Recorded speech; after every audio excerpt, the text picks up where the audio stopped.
Okay, not a lot to say. This is one of those, the story so far.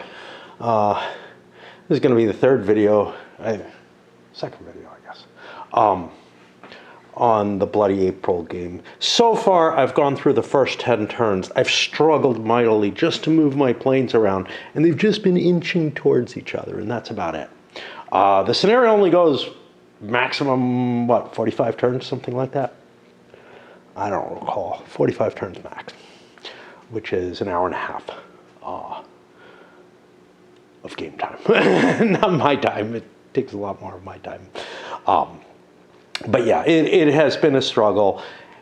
But like I said in the last video, I think that struggle, the mechanical actions can become sort of a second nature if you devote yourself to this kind of game, to this game. I think the same thing can be said about Elusive Victory. It's, you know, it's just a matter of, I would have to, you know, really be charmed by the game the way that I just don't think the subject matter can do it for me. And it's funny because World War I airfighters, definitely way up there on my taste list, especially in opposed play. And the idea of like a campaign for that is very pleasing. I don't want that to be all there is, though, and that's kind of the problem. That's all there is here. And this is too much for what I'd want. There have been some suggestions of other games that I could find that would do what I want more, but you know, like I said in a response to the designer, I wouldn't watch my videos, and it's because I don't really research my games heavily before I buy them. I don't look into them too hard. And this is one that, like, you know, I thought I would like it. If I had watched my own videos on this, or if someone else had done something like it, I think I would realize, yeah, I just don't think I would like it. Certainly watching the struggle would convince me away from it. And the buggering of the damn camera did not charge. Okay, so some of these flights have been detected. This one and this one. None of the Germans, not that one. I do have to make detection checks for the ones that haven't been there at -3, I think, for the snow. I don't remember now. Like, I just lost track.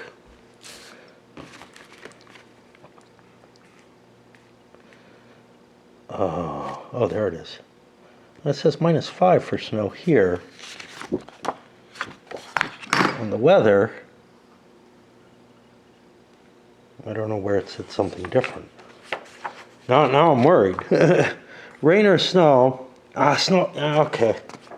Yeah, I don't know why I accepted that snow was less, but whatever. Doesn't matter. Let's check for that British one, because that is high enough, right? Now this fucker had to take off, but he's been detected. 13, it's the -5 for snow. We're not going to see anything anyway. Okay, fair enough. For the Germans, we're at low in both cases, which means 6 hexes. Definitely not there. Definitely there can be seen. Just missed, I think. No, I'm adding 5 instead of subtracting. Okay. But we have visual identification, which is an attempt to see what the flight is actually made up of. Now, I think if you spot a dummy, it goes away.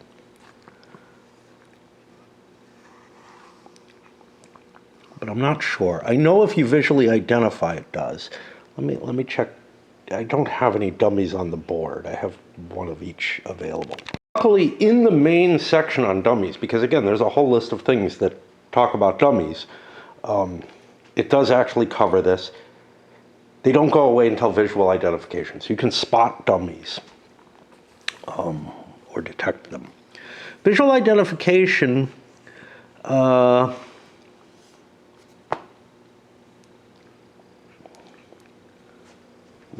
it's spelled out here, I guess, because it kind of doesn't say it here. Maybe it's in detection of flights, I don't know. But this is more useful. Each flight may only roll for target flights 5 hexes away, and I believe altitude counts, but I'm not positive. I know altitude counts somewhere.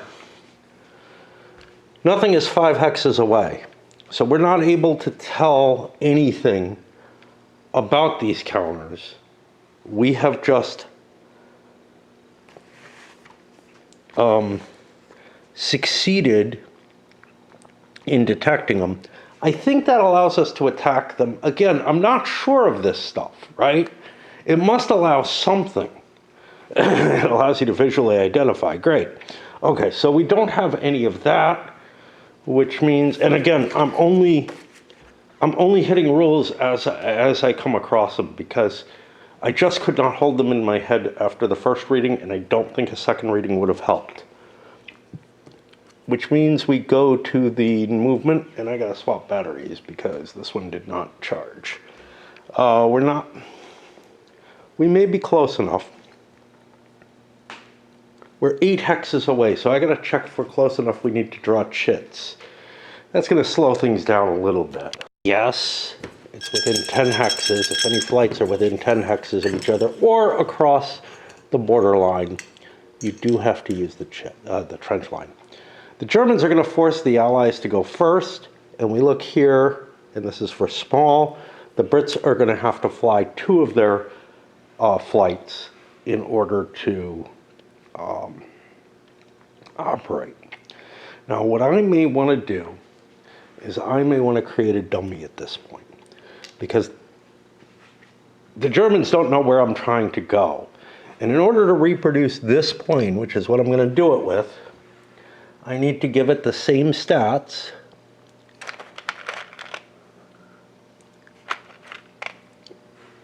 and then move it as if it's the same kind of plane. I will hold it off board there. I think I pulled that. Okay. In order to deal with the fact that, like, somebody might memorize the number of the counter that was originally there, you're allowed to exchange the counter number or letter or whatever at the point that you create a dummy, so that the opponent doesn't know what the real counter is, you know, or the earlier counter that they've been paying attention to. With that 2 command, I think I'm going to move the 2 back guys.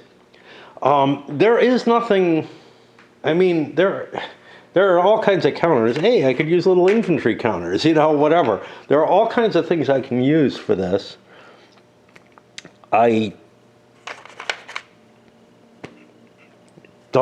There's nothing specific that is supposed to be used to mark what's been used. And what you notably can't do is rotate your counters, which is quite often what you do in order to indicate, hey, I've moved these units before, because facing is important, and in fact, facing is worse than in any other game that I've seen, other than maybe Elusive Victory. I don't know, maybe Attack Vector has it. But, you know, it's just, you can't even, like, kind of cock it a little tiny bit or anything, because then it'll start to look like it's going into the corner. I'm going to use these little soldiers to indicate those planes have moved. Now I throw it back in, and the Germans get to pick one.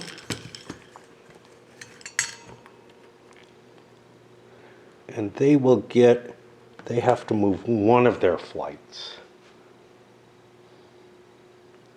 Now it might make sense to split my flights off with the Germans as well. I just don't feel like it's, you know, it's not like it's that big a deal, because you're only moving a hex or 2 each turn. Counters, there are a lot of these that say time on them, I can't find a use for them. I looked them up in the index. Maybe they're, as an aside, something you're supposed to use when you're moving.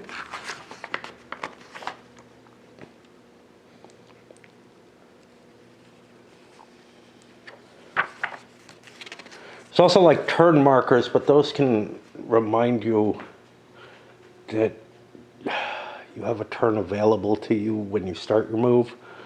Something along those lines. I haven't found myself needing to do that kind of detail. Anyway, I think I'd use the time markers because these have an actual use. Those time markers I don't think do. And they can actually be useful because they can tell you which counterplay you put down, which might be of some help too. I don't know. There are zeros in here, so it is possible you can get yourself a pass out of this, but we did not. It's kind of ugly. We drew a 1, and I have 2 planes that have to use the same stats and computations, etc., basically. And now I get to use one of those 2. The slight annoyance of 2 units in the same hex. They're facing different directions. That's what dummies do, I guess. I gotta spend my fuel off of the 2 German planes and the 1 Brit that I did not spend. Again, it feels like you have to spend those endurance. There's no particular phase when that's done, I think. Might be in here. But yeah. Battery charge this time. It's got to be set at a certain angle, and it tries to trick you by like flashing lights and saying. Anyway, it's Tuesday night. I think I played a little bit, maybe after dawn yesterday, but I don't know. I slept through the entire daylight period. Yeah, I don't think I did. I slept through the entire daylight period of Tuesday, which I was awakened by a friend coming and dropping a book off that I wasn't expecting.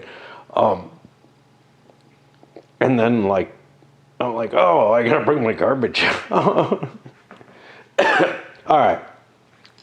So here we are. We haven't gotten very far in this second set of 10 turns or whatever. And we're flying towards each other, and we'll try to do the best we can. I think I moved everything. Things were in kind of a weird state. Like I've got these markers here, which, again, I'm going to replace with the time markers because that's the only thing I can justify as being, where the fuck do these guys go? They got to go here, but there they are. Okay. I'm more and more becoming convinced that this game reached late development stages and nobody looked at it as a physical game anymore, because the endurance markers, they just don't work. So much of the game, the way the rules are structured, etc., it's as if they haven't gone through that polishing of people, who haven't been. So there's the whole idea of not telling you what components you need to use to record stuff. It's as if somebody designed that Vassal module, and then all the final design and development work and playtesting and everything was done via Vassal. And look, sell the game not as a boxed game then, if that's the case. If you don't test the components as to be shipped, you're not putting a physical game together. You're putting together an electronic game and then trying to imitate it with a physical copy, but without without any testing or anything. It's just bullshit. And that feels so much like what we're seeing here. That's my biggest gripe. There's no reason to buy a physical copy of a game if it's not designed to be a physical game. If those last design and development tasks aren't being done on the physical copies. fuck it. You know? And this is a game from before when GMT started really kind of dropping the ball more and more. But it may be an early sign of more and more of that happening. Anyway, let me get to my playing.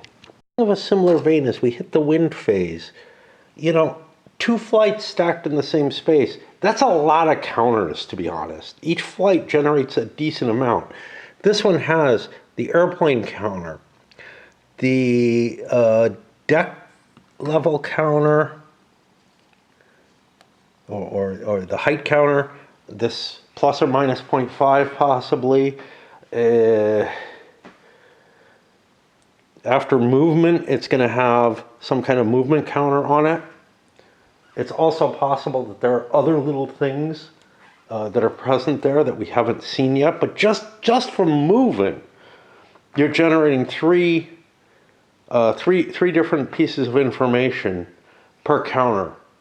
As kind of seems like a pretty standard case. Call it 2.5 because the 0.5s.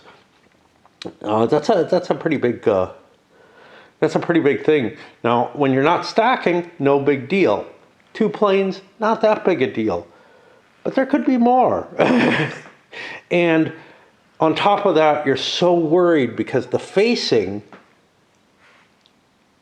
isn't just 6 hex sides, which might be bad enough. There's 12 different facing points. And each thing can be facing in different directions. It really feels like this game should have much larger hexes, to be honest, so you could position more planes in it.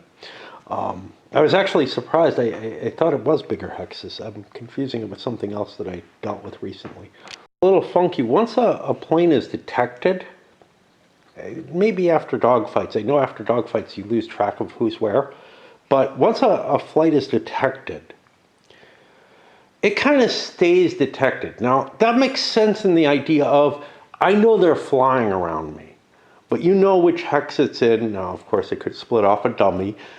You know which hex it's in. Things like visual identification of what the planes are and further levels of identification, those can degrade pretty, through loss of contact, I believe. I'm not positive about that. Again, I couldn't hold the rules in my head as much as I would like to, and I'm doing this in a different sort of way. Anyway, here I am going into the visual detection phase. Now, the limitation there is 5 hexes, 1, 2, 3, 4, 5. We're within 5. I've got to pay attention here. Because this is, again, something that I haven't managed to do. And I mean, I do this kind of rules lookup in almost everything of this kind of level, right? Sometimes I put it on camera. Sometimes it's not on camera. I know somebody was like, oh, hey, it's cool that you're like, showing all these stress factors. So don't put this as like, the fact that I can't hold the flight detection. Once a game starts getting a certain level of complexity, that I have to use that rule so many times before it sort of internalizes. So, that's not a big negative against it. Once you get to more complex games, my little brain just can't do things correctly without looking them up. And then once I start thinking I can do things correctly, I'm likely to introduce error at that point as well. I mentioned this before, and this is something that really troubles me about these rules. So I read rules and expect to have a pretty good idea of the game from them. I expect a procedural element of the rules to be here. What this game has done, and maybe an attempt to, keep the rule book within that 40 pages or whatever, it doesn't tell me what's on the charts. I'm used to being able to work with just the rules for most stuff in games. There's a lot of charts in this game. So paging through charts that are loose pieces and whatnot can be kind of difficult. The detection table is not in that main set. It's in, the thing with kind of specialized stuff like weather chart and photography plate, and, just weird shit like that. This, though, seems to be, this is a weird mix, right? So, like, it's got the air combat, which is something you need a lot of times, but it's got things like flight quality table that you need once per plane, right? And it could be part of the scenario setup stuff. Crash landing, okay, I don't know. All of this is important throughout play. But most of this all has to do with air combat. Almost every single thing in this booklet has to do with air combat, except for this page. This page does not. But then, this is something you need a lot of, this detection table. Now, what the fuck is up with this thing? I thought this was only for fighting. Sun arc. I know it's an optional rule. Does it affect detection? It says see detection play aid for more details. I don't see the sun in here. Like, I'm just glancing quickly and I don't see it here.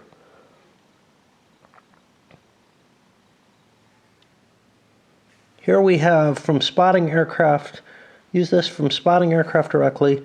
So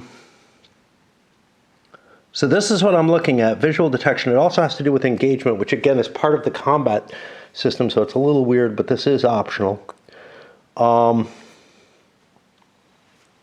So the sun, I'm going to need to switch batteries, is, I don't know what, it's east +1 band.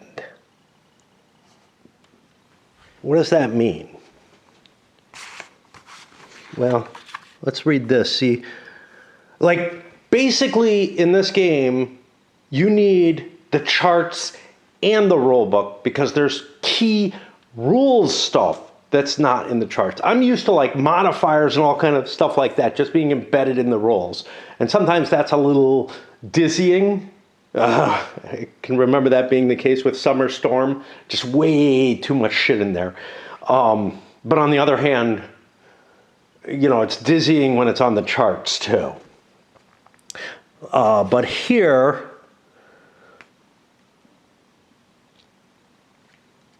okay. So I think what we get, I don't know what we get. We get a modifier of -3, which of course, for reasonable reasons is not in here. Although I really do think that optional rules should have that here. So for visual detection, I have to worry about the sun angle here. This does not tell me much. It basically tells me I have to read the chart. I'm not sure how I feel about that. It looks like a lot of words to say, see the chart.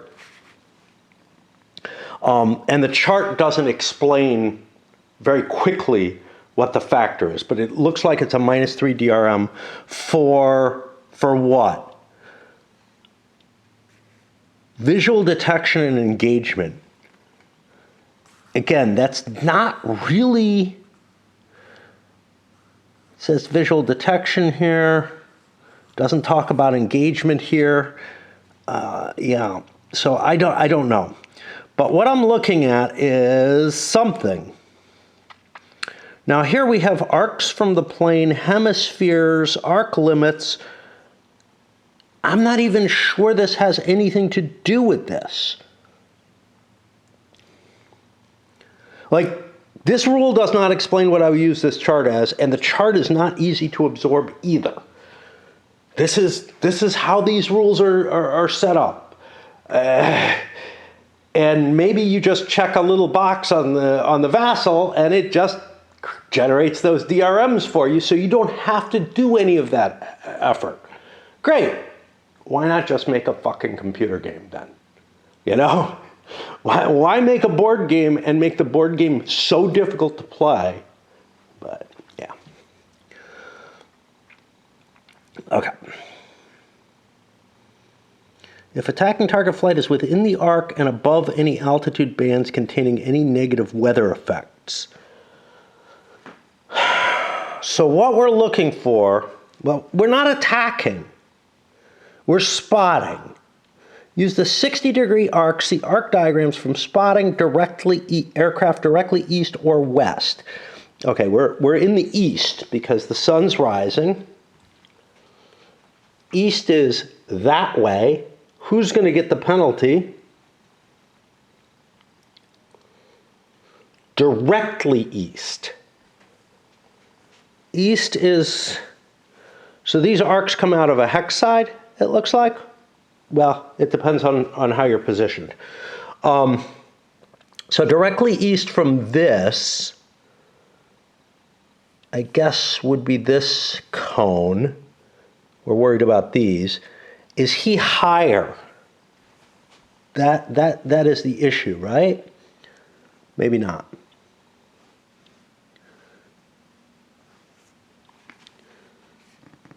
If attacking flight is within that arc and above any altitude bands, then they are eligible for the sun bonus. You're eligible. Okay, so this is. Oh, wait. We're at what time? We don't know. We don't know what time we're at. I got to change batteries. To another little viewer question, which was about my battery situation. Why am I using these old cameras and everything? There's a lot of reasons. One of which is all the batteries I have for them. That's a big one. Because I actually have a newer Aveiro, but it doesn't use the same batteries, so I have a battery for it. And it doesn't use the memory card that I use. So what the hell am I going to do with this? I can't swap the batteries out and charge them, and I don't know where I have stuff for that. But anyway, the charge, the way the cord connects to this particular camera, which is the third newest of my 5 or 6 Aveiros that I have that I've used over the years. I don't know why I keep all those old ones. Some of them don't work. The red one is my newest camera, which works perfectly. But I'm using this one because I don't know. Even though this is like my third newest. That one up there that's charging, the screen died on. These fucking flip-out screens are not the best thing. But yeah, the charging connection on this one doesn't work terribly well, and I have to angle it properly to get it to work. That one mostly works. You know, they wear out after years of use or whatever. This one has certain problems with the internal memory, and the memory card I was using, and it had problems too. And it's getting complicated, but I can't operate off just one camera anymore. It was fine when I did 15-minute videos, you know? Okay, where was I lost at? I'm trying to figure this out. So I have a rule of, I have sort of a vague idea of the time. It's somewhere between 9:30 and 10 a.m. So that should help me here.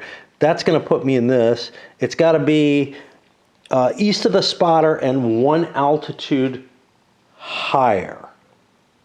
So this is the spotter, these guys are west, or this is the spotter, these are east, but they're lower, I think. Again, I only think that. I gotta peek. This guy is at low. Oh fuck, I think this was at -5. And this guy is at low.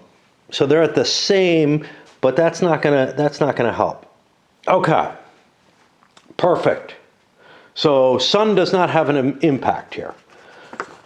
Right, we're trying to figure out the spotting though, but this was something different. Now detection, visual identification, again, there's almost nothing here. I have to go to this to read it. And each flight may only roll for target flights within 5. They can only elect to maintain a tally on one flight. Tally is an interesting thing.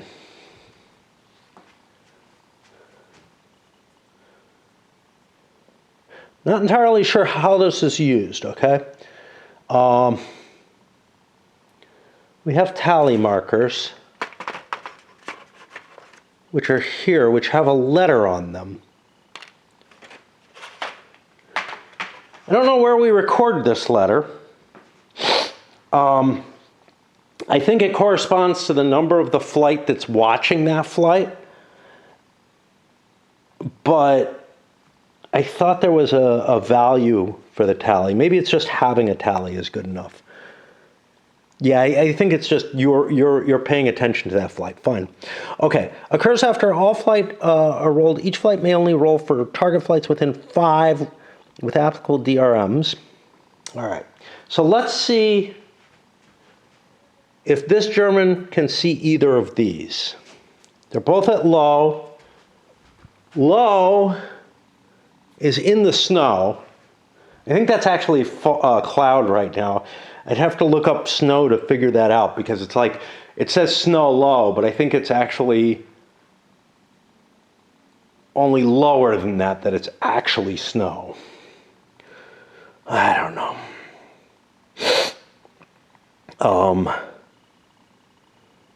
What's back in cloud? Broken cloud. Yeah, no. I think we get the snow penalty here. I don't know. What are we looking for here? With all applicable, flights may only elect to maintain a tally. This is not, I guess we can get a tally if we get a visual on one enemy flight, regardless of the number of successful visual sightings made. This was not clear. Like, reading the rules, to me it sounded like you had tally markers on everybody and you were keeping track of some kind of number on them. That is not what comes up when I start reading the chart. I don't like when I can't just read the rules and understand the game. And I'm beginning to see why that is. It's because the charts have been pulled out of the rules. And the information on how to use the charts have. I mean, this is rules here, right? This is not a chart. This is a reminder, a mnemonic device to help you recall certain key elements of the rules. But instead what they've done is they've pulled it out of the rules, barely mentioned what's going on here, and then put it all on the reminder. That's not standard. Okay, flights may only elect to maintain a tally on one enemy flight, so I guess I get my tally just that way. This is also not clear, I think. It felt to me when reading the rules that I went from that initial, I don't know, like whatever it is, there's detection here, right? I think that was, I don't know, there's like two sets of detection state here. Okay, undetected, detected, visually sighted, and detected previously visually sighted. Detected flights are real that have been spotted, so I can't spin off a dummy from that, I guess. I don't know. See, I'm so confused by this because my initial impression was there was this vague, I know there's a plane out there, and that can split off and turn into two units. But that doesn't seem to be the case.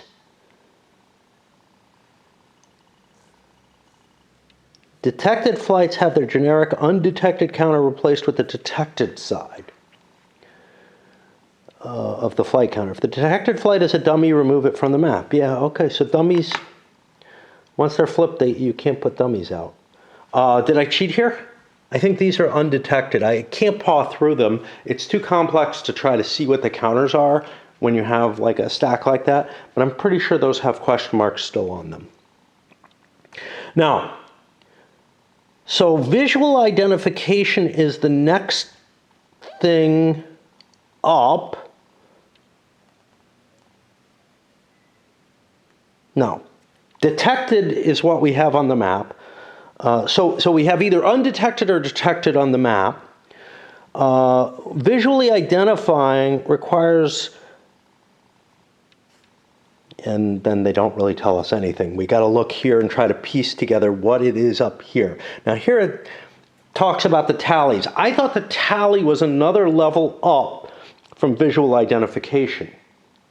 And it sort of is. It's that particular flight is keeping track of it. Like, so the German would get a tally marker on this. So that's another marker that you're getting on a plane. And it's quite possible multiple flights would have tally markers against a certain plane because they're paying, or against a certain flight. So those stacks can be quite large on a per plane basis. So what we're trying to do is visually detect. What do we need? We need a 12 or greater, which is the same as we needed here. And we start looking. Our range, and again, this is visual detection and tally. It sounds like two different things. It really kind of isn't. Tally is just, I've got you visually detected and I'm paying attention to you. So I'm at range 5, so I have a -5. The flight size, I don't know.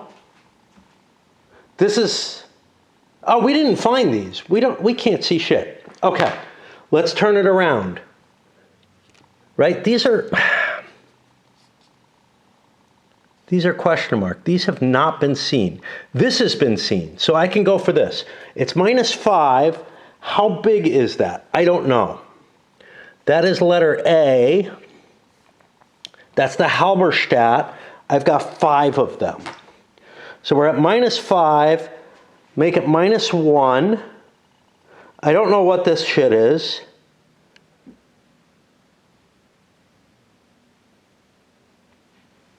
Again, it's not really explained here. So I'm assuming tally is I have a tally on that plane, so I can keep paying attention to it. But I thought if you have a tally, you don't have to roll.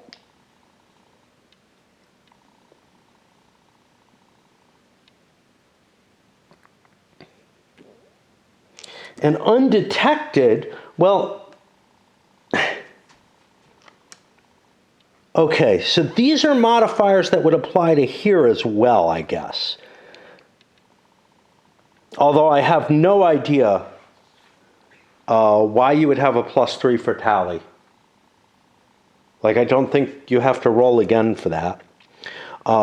Flak, if it's fired over you, increases things. So here it says visual detection and tally. No, this does not apply to the ground observer. Ground observer and visual detection is this. So I was right in leaving these off. The size of the flight doesn't matter.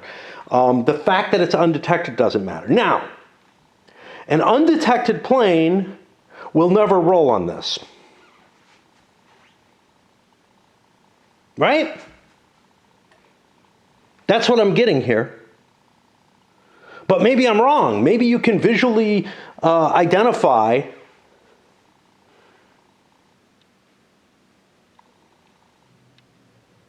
an undetected flight. That the ground observers can just be ignored. An undetected flight that is successfully engaged. Fuck.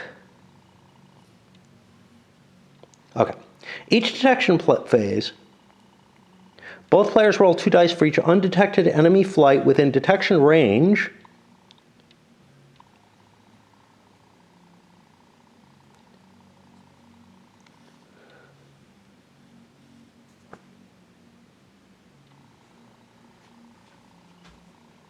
Is that visual?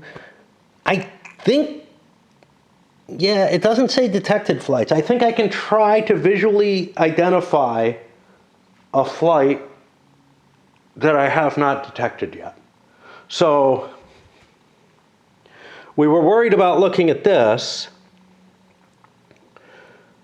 So we have the -5 +4. We're at -1.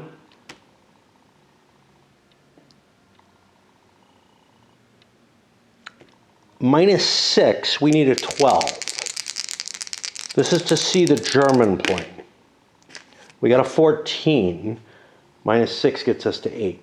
For the Germans to see either of those, and I guess they're rolling on both of them. One of them is a complete dummy, so. We're at -5. Now, here's what's fucked up.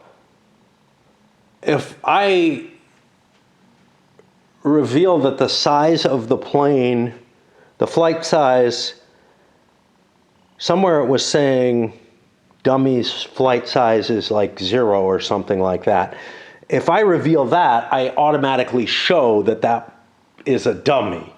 So I should be able to allow different modifiers and whatnot. And a lot of this stuff, you know, I'm going to learn how big the flight is if I use that information. So that there's a lot that you're going to kind of get to intuit. So I'm at 5 hexes here. That gives me a -5. Flight size, I don't know. It's the DH2s. We got to look that up here. There's only 2 of them. So we're going to hit them with a +2. So we're at -3, and we have the snow. We're at -8. And I need to roll a natural 20. Top guy, bottom guy. Now this is something weird, because this would be, as far as I can tell, visual detection and visual identification happening at the same time. Of course, here it says, until they are visually identified. There is nothing on here that talks about visual identification, okay? There's detection, and I could see that these are 2 different ways of detecting, but, oh, here it is. Dummy flights may not tally and have a size DRM of +0. That's going to tell you stuff that you can't possibly know. So the flight size DRM, it is either negative or positive. It's never 0. So you immediately tell somebody it's a dummy if you apply that. So again, that's a problem. Honestly, I think you should be able to apply any positive DRM to fool the enemy. This is, I guess, if you come out of a dogfight. Again, these things are not explained. This is not understandable to me, because if you've got a tally on a flight, why would you need a modifier? And then the undetected, honestly,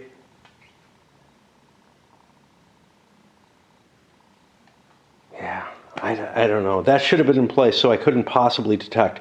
And I'm so fucking lost as we get into the detection routines in this game that I'm pretty close to giving up. And again, the rules did not convey the information that I've got here. This doesn't really convey it. And I'm left guessing and trying to intuit what this rule set even means. I don't see how anybody could give the, like, I see people who give this game a 10. And I can see loving the subject matter, etc. Be fair to yourself, dude. You give Le Grand Guerre a 10, didn't you? I mean, yeah. All right. So, yeah, I was going to say, you know, I look at it from the, I can learn to love a game eventually and just say, yeah. You know, just to be fair, I think this is a fantastic game. And put aside these are some of the worst fucking rules I've ever seen, you know, aspect of it. I don't know what the fuck to do. Where am I? I just did detection. Now I get to do movement. And basically nobody can see each other because the weather's shitty, and and the detection rules are so obtuse that I don't think you can actually manage to figure them out enough to get them to work. Okay, let's do movement. Fuck me. Knowledge of these German flights that I'm not really able to tell very well. I guess I've got them both detected, for what that's worth. My knowledge of them is sufficient that I'm like, I'm at a higher altitude than they are already. I'm going to take some speed and not climb as much with the first plane that I drew. I completed the movement. I'm kind of used to doing this, and again, I've got these markers. I was using these. I think that's what these are intended for. Again, the rules don't tell me, Very, very much a case of, you got some components, figure out what to do with them.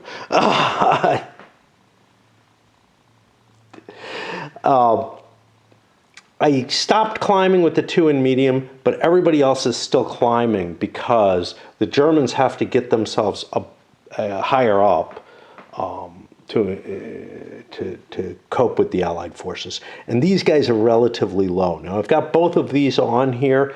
The Germans can't use their dummy because they've both been detected, I guess, somehow or another. I'm not sure if that's actually the case because the more I look at this, the less likely it seems that you're going to actually notice planes. And I am so fucking fatigued at this point by the game. I'm walking away.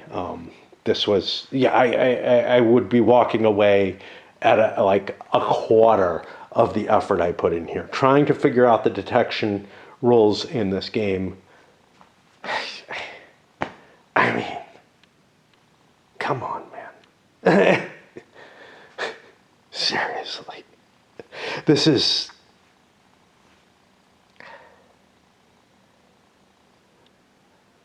Yes, I'm playing the game in a way that I don't normally play a game. Why? Because I felt like I'm going to be relying so heavily on charts and on having to look shit up anyway. But I'm finding that these rules just do not convey what you need to know to play the game. Maybe it works fine if you're already addicted to the downtown system and have a pretty good idea of what the assumptions are and the stuff that's left out of them. But yeah, I can't even understand how this got through development. Got a developer here? Well, we got a bunch of charts.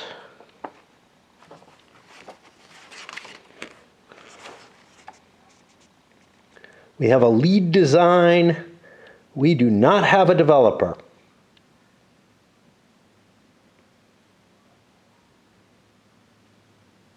We have a lead playtester, that's it.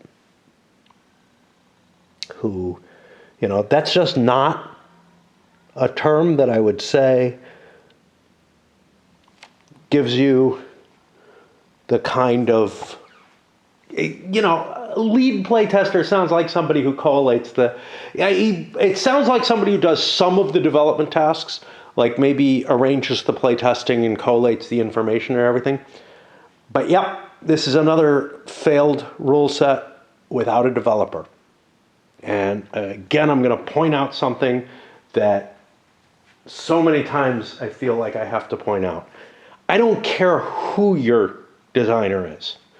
There are almost none out there who can put a war game together of any complexity, and the company should not have a developer in place who's standing there representing the company's interests and the player's interests. So what this ended up being is, somebody who says, we got to get physical components to people and they can't just play test it on Vassal, right? Somebody who says, this doesn't, I'm getting reports back, this doesn't make sense from the people who had the physical copies. You haven't produced a physical game. Somebody who steps up and says, look, we sent the rules that you have out, and people are like coming back and saying, none of it makes a goddamn bit of sense. You need somebody in that position, somebody who's willing to put their foot down, make sure that the appropriate levels of testing are done so that a game isn't released in this kind of situation. And yeah. Oops. Yeah, I thought GMT more or less insisted on a developer in this era. The one exception being A World at War, which, was, it's a matter of, that was a franchise that like they wouldn't have if they had insisted on a developer, is the kind of thing. I don't see this in that category. This is not a big ticket item that like they definitely needed to produce, that they could weaken company standards on. And they sure the hell have. I'm pretty close to throwing it in here because this is first of all, yes, it's a period that I'm not all that interested in. I'm struggling with it and everything. But you know what? They didn't do the work on it. They did not do the work on it. GMT did not protect their name, and there was not an attempt to make a physical game here. There was an attempt to make a game that works on Vassal, as far as I can see. Here we are, and this feels wrong in terms of time. I thought I played another turn, maybe a turn off on the track. That would actually make sense. I think that's the case because of where I had markers at the beginning of the last turn. I'm up here. I'm back. I would like to get some example of the combat to go, to see how that puzzles out. I don't know if they're ever going to see each other, though. I mean, it is snowing, right? If they climb above the snow, that's fine. Anyhow, let's keep trying, and I will try to keep my rants to a minimum until I run into the next thing that triggers me, but hopefully not the same stuff each time. Example, let's take away the board game versus playing on Vassal aspect, right? Let's take the Vassal versus computer game aspect here. Whether, because this is a board game, is checked every 10 turns. That's kind of arbitrary. It works fine in board games, right? In a computer game, you could very easily have a sliding scale where weather becomes more and more likely to change and is checked each turn. But because there's like some concession to the physical board game, you don't want to, make those checks every turn. But underlying in a computer game, you could. That's why I say, if you're going to design a game that's only to really be played on Vassal, if you're going to design a game with a planning map that's useless, would have to be blown up so that you could do anything of value with it. Everything with this. But why would you make the choice of implementing a board game? Well, I'll tell you why. Because people don't know how to, program a whole computer game. It's a more expensive process. It's much, much cheaper to, once you have the knowledge to translate board components to a Vassal game, to let it do that. But again, it's just, there are, I'm sure, games out there on the computer where you can do stuff similar to this, in this level of detail, that you didn't have to resort to creating a board game to get the Vassal game that you wanted to play. So a fair amount of the game at this point, movement is complex enough, but a fair amount, there's a lot of die rolling for detections and whatnot at this kind of range. So first of all, everybody who's undetected had to be rolled for. That's just this right now. For ground detection, this guy's out of range. And here, we had to make, let's see, I guess 3 rolls, one for each plane. But this gets worse as more actual planes show up, because you're going to end up with I can get rid of, well, the German dummy might be able to come back after a dogfight or something, so I'll leave it there. Because each actual flight is going to be able to make a roll to detect everything within range to see if it wants to put its tally on that. I guess, I don't know what the +3 for tally is. Like, that really feels weird. Do you lose your tally if you don't get a success? Maybe. Again, it's not explained. It's not explained. Right? I don't know. Let me look that up. This is the bolded rule on tally. The only reason that I can justify this existing here is an unwritten rule that, like, you have to roll to keep your tally. And there we got. Here we go. During the track phase, which was way down here, not the detection, flight currently has a tally marker on map again, rules that are not in the rolls, exists on the enemy, and rolls to maintain tally using normal as well as a +3 tally. There we go. So that's the reason for it.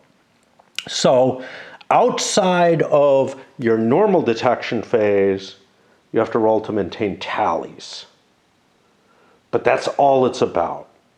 You will keep the visual identification level, which is when we get these on board. So again, I mean, the rule is there, it's just not in the rules, which is, I don't know, call me weird for expecting the rules to be in the rules. You know, and not in something that I'm not even bothering with. But yeah. Okay. Planes, when I read the rules and walked away from those, I was scratching my head and saying, I just don't understand this game. It's because there's parts of the rules that aren't in them. They're over here in tables and whatnot. And major parts, you know, like key things like when you would recover your tally. Now, do we have a track phase thing here? I don't know. We don't have a table of contents here. And if I look here, we do have it spelled out here. Some units, okay, some detected or visually identify automatically become undetected, and some become detected. Flights with a tally on an enemy flight must maintain tally. Okay, so this is all very weird. Let's see if we can find that. Track phase.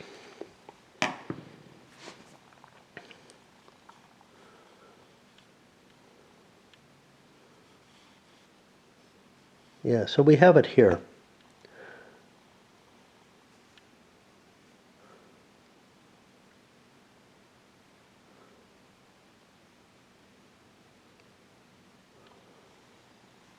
All right.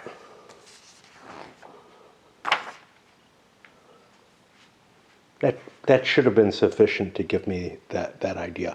But, you know, because I'm doing this, let's try to find it in the rules and what's going on. And I'm going to the detection table. Yeah. And we have two subphases, and then this is outside of those. You can see why I'm getting confused, though. There should have been some reference, I think, more than there is, that would have triggered me over there. But, yeah. All right, let's move. Planes are getting closer together. I decided, let's check to see what the requirements for fighting are. Turns out they're looser than I thought. I thought you had to have a tally or something on them to do so. Instead, you have to expend one movement point. The attacker must have air-to-air weapons and be allowed to. The defender must be detected or visually identified. Detected is a very low bar. Everything on the board is detected. Well, no. The German planes are detected. This plane is detected. These have not been. So I'm not going to be able to hit them. But that was more lax than I expected. The defender must be in the same hex as the attacker and same altitude or lower. And flights may not attack if all airplanes are damaged or crippled. There's an exception. If you're not able to climb up to the defender, you can declare a climbing flight to engage a higher defender. And if successful, you're considered to be at the defender's altitude.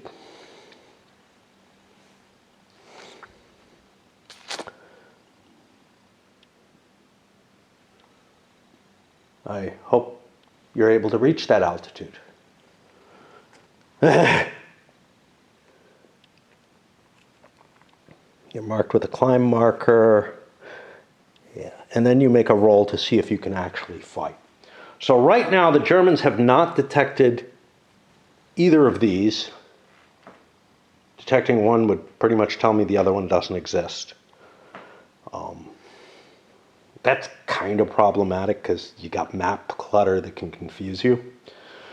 When you know one of them's a dummy because they spawned, but whatever. All right, a couple of chits. I'm on Germans pulling a chit again. Gotten a couple of zeros, small flights. That's going to happen. I've marked this guy. He flew already. I have to remember to expend endurance for him, but because I don't have an easy way to track that, I'm going to do it all at the end because I have to erase things and all kind of stuff like that. In which case, I'm marking using turn 1 to indicate that I used 1 endurance, I guess. I don't know. So, there was something I wanted to say. Yeah. So this is about the general mission here. Because this is a patrol mission or whatever, it feels a little weird. What is the goal of a patrol mission? It's to make sure that it's a counter-air type of mission. It really is. I'm putting my planes up there to fight the enemy planes and to drive them from the air. If I don't attack these Germans, but complete my movement through here, I get points for just putting my planes up in the air. Now, obviously, the Germans will want to attack me, but maybe they never see me. I see them and I ignore them. That feels wrong. Again, I'm just pointing out that there's something very weird about the scenario here. It's okay, you know. It's one of those, what can you do to resolve this kind of thing? But essentially, the Brits are putting planes up there to try to force the Germans to attack them, rather than trying to get any kind of specific mission accomplished, like photographing or bombing or whatever. Now, the ideal game, you wouldn't know what the enemy missions are, right? The Allies would get points for a bombing or a reconnaissance or a strafing or whatever that they planned, but they would use these missions to trick the Germans into flying up to get them. And that's kind of where I've got this isn't really handling that squadron management type stuff, right? Now, could you accomplish that kind of scenario? I guess. Like a proper campaign game that I think wouldn't be too hard to devise out of this, but you would be making up your own game to work it, would involve committing forces to do these patrols, these shows, whatever, in order to get the enemy to respond because they think you're doing something important. The thing it would have is if your airdromes themselves are threatened, you might be able to do damage to the capabilities of that airdrome. Some of it might be planes themselves. Some of it might be strafing the ground crew and whatever. So you'd have to have all kind of, and this is where I'd want, this is where I'm like, the game is not focusing on what I want, right? Like, the game is focusing on the maneuvering around and air combat, and that's all good and important, but it's going into a lot of detail on things that I just don't find all that exciting for that sort of general management of the campaign. Like, it feels almost like I'm playing a dogfight game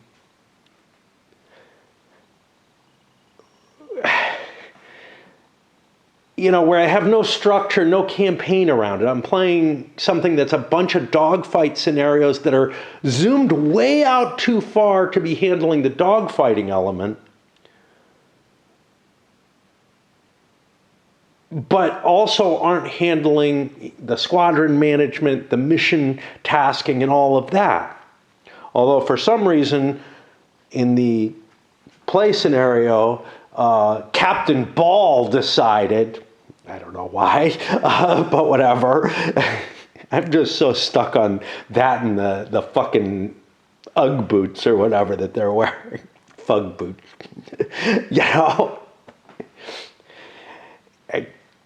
I'm surprised somebody didn't put a picture of their loved one in their jacket in that whole write-up. But I mean, it basically is of that nature. It just really feels like some things that would be of interest in terms of decision making and whatnot are not here. And what we've got is this really, really, I don't know, a game where it doesn't look like there are a lot of decisions to be made. Or at least a lot of particularly interesting ones. Sure, the Brits could decide to jump on a German plane and try to kill it. But you already know von Richthofen's out there and you're just going to die. So, because aggression is an incredibly important thing. And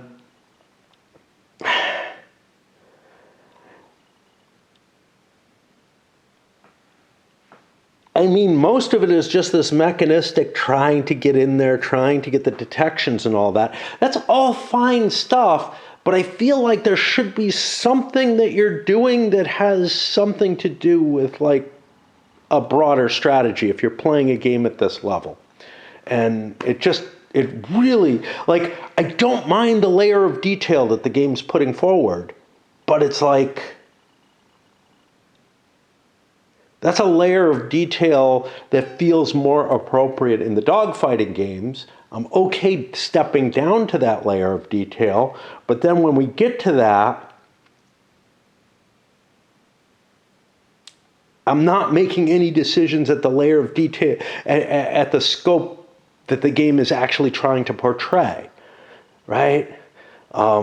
It feels like every scenario, no matter how big it is really just well, you're forced to do these things. Now, maybe some of them have more opportunity than others, but certainly this one, and I did take the simplest I possibly could, feels like I'm not given a lot of choice. Let's look at a much bigger one here.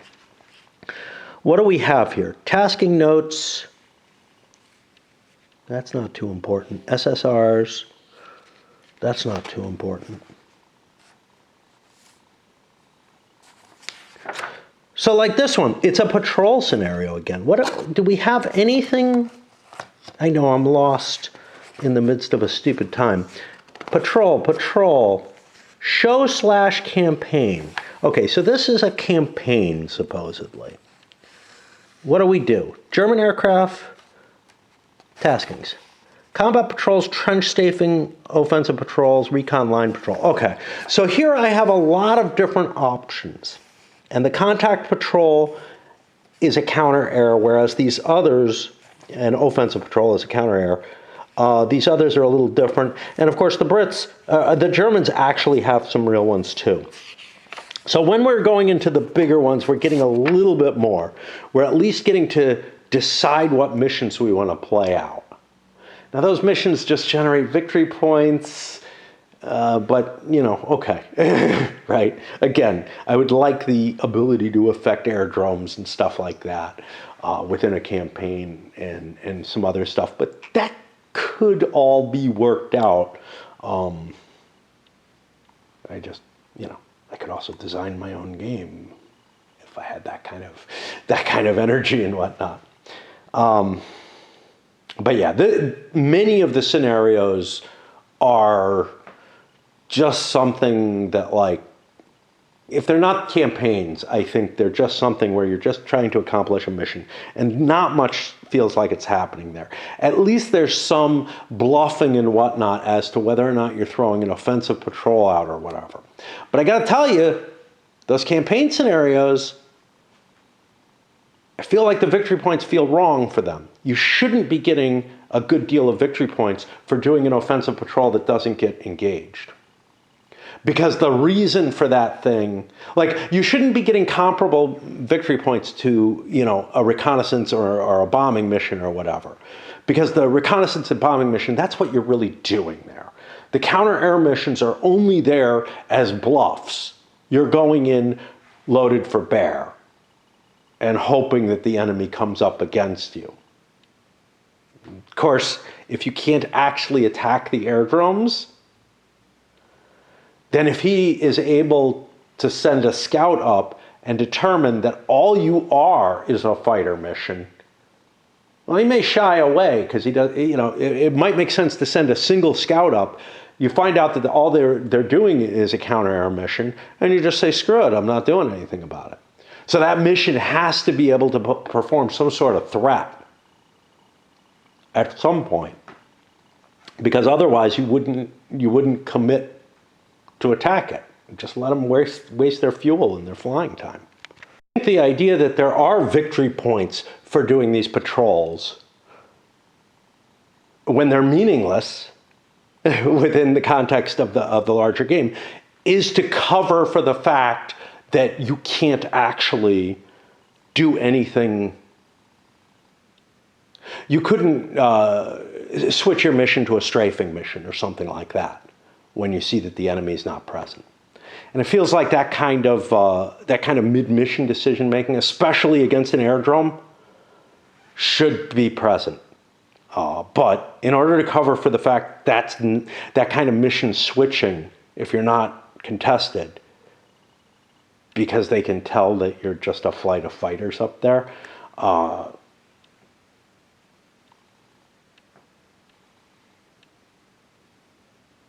requires that you have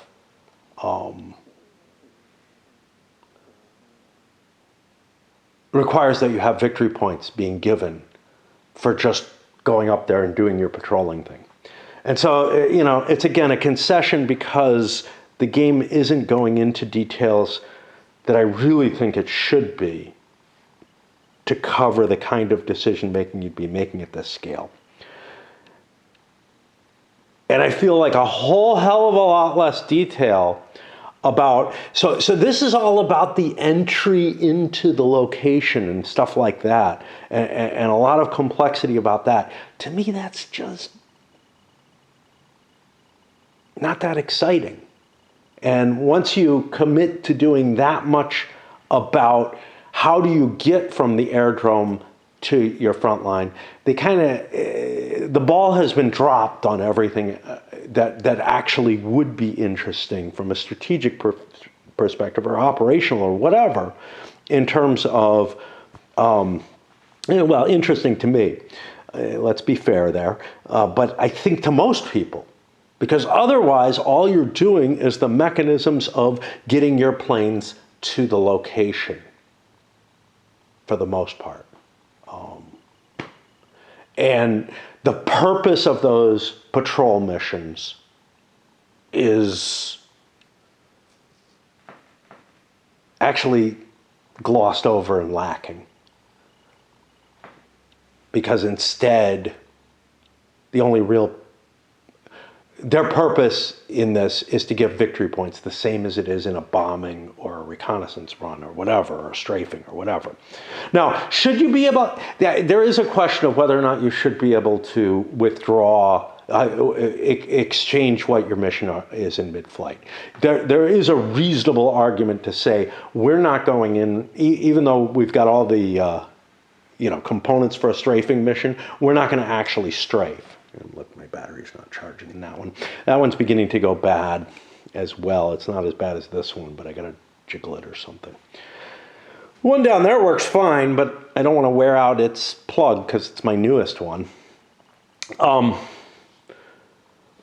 But if that strafing could do real damage once it's beyond the trench lines, if the planes that are present there could do something real to the aerodromes, if that threat is there, then there is a reason to go up and engage them once they pass far enough that you know they're not going to do any real damage. You also probably want to launch on detection of enemy flights so that you can get your height. So there's at least that. But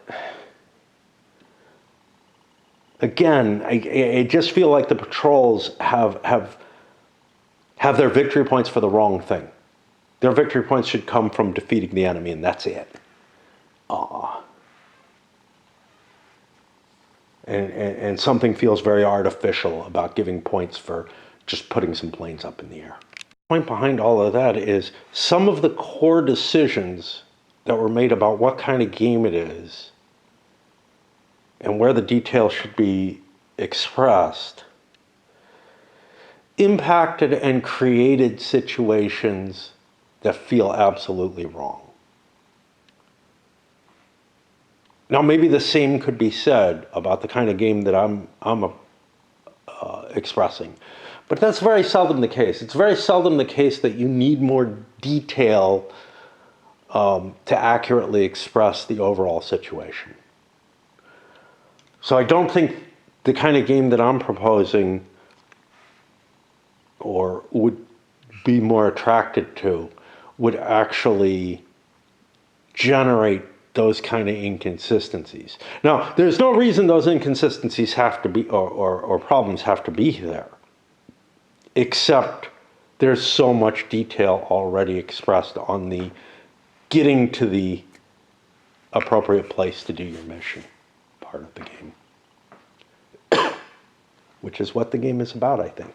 I screwed up. I just realized as I flew my British plane on top of my German plane. British plane's not detected. Doesn't want to attack the Germans because that's not my mission. My mission is just to fly around. The German had to move through this Archie here. So we're going to look that up and see what happened, because I flew 1 hex away. First thing is, we moved adjacent to the concentration. That activates this.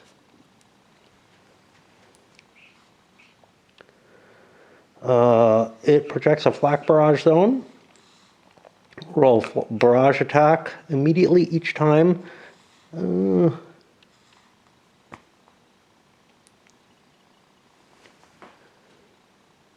this is actually uglier because I moved in and then I turned. Okay, well, let's look for that table. There we go. The German plane was, oh boy, at low, I guess. As I try to keep the stacking there. Against, I don't know what FO is.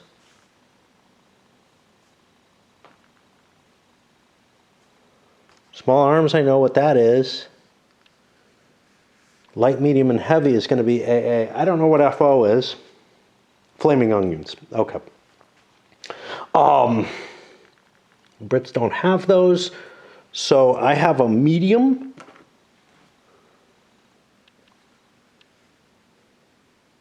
I need a 15 or higher. What is the modifier? This is something else.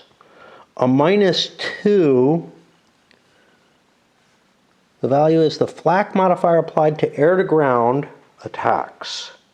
That would be a penalty that I would get if I'm attacking, which I'm not. So I need a 15 or higher. Let's see if I hit. No, and I get a second shot. 14, real close. Now, I know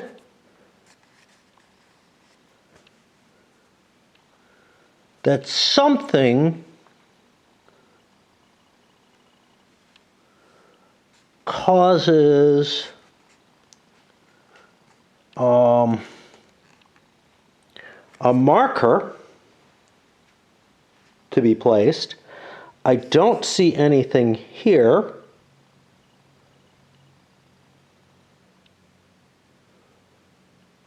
Got to be careful that the Brits don't fly next to it because they might get shot too. What I was going to say is over here we have flak burst DRM +5 towards detecting. Now that is visual detection and tally only, but it would give me a bonus on seeing the Germans. And I think that's applied, but I'm not seeing anything. Once a barrage happens, Mark detects attacked with a German or British barrage that makes visual detection of the flight easier. Okay. This is a little weird because this is the hex that was attacked. That's not where the plane is. It feels like it should be on the plane. Let's go back to detection. See if that tells me anything. Kind of doesn't. I've got this flak burst here. Applies if the target flak was attacked by Archie on a previous turn and is marked by an Archie marker anywhere along the previous flight path. It feels like this is on that counter. I can just kind of try to remember, but when we get around to the next detection phase, which probably won't be while I'm up here now because this game is too much of a pain in the ass to play more than a turn at a time, that Archie is going to affect and give a big +5. So we're going to be able to probably get good visual confirmation and detection of that German plane. Now, if I were playing this under reasonable conception, then the goal of these British planes would be to shoot down that flight of Halberstadts. I don't know if I'm going to do that or not, right? Like, if I'm playing to win the scenario, I don't give a shit about that. All I want to do is fly my little planes on those 20 hexes. Even though this is in essence supposed to be a counter-air operation. That's what a patrol is about. It's about shooting down the enemy's aircraft capabilities.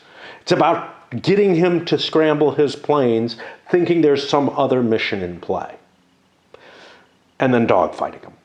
It's not about, I mean, some of it may be about forcing him to get his planes up and wearing them out and whatnot, but you're not going to ignore the enemy planes when you're on an offensive patrol. There should be a penalty of some sort if you do that.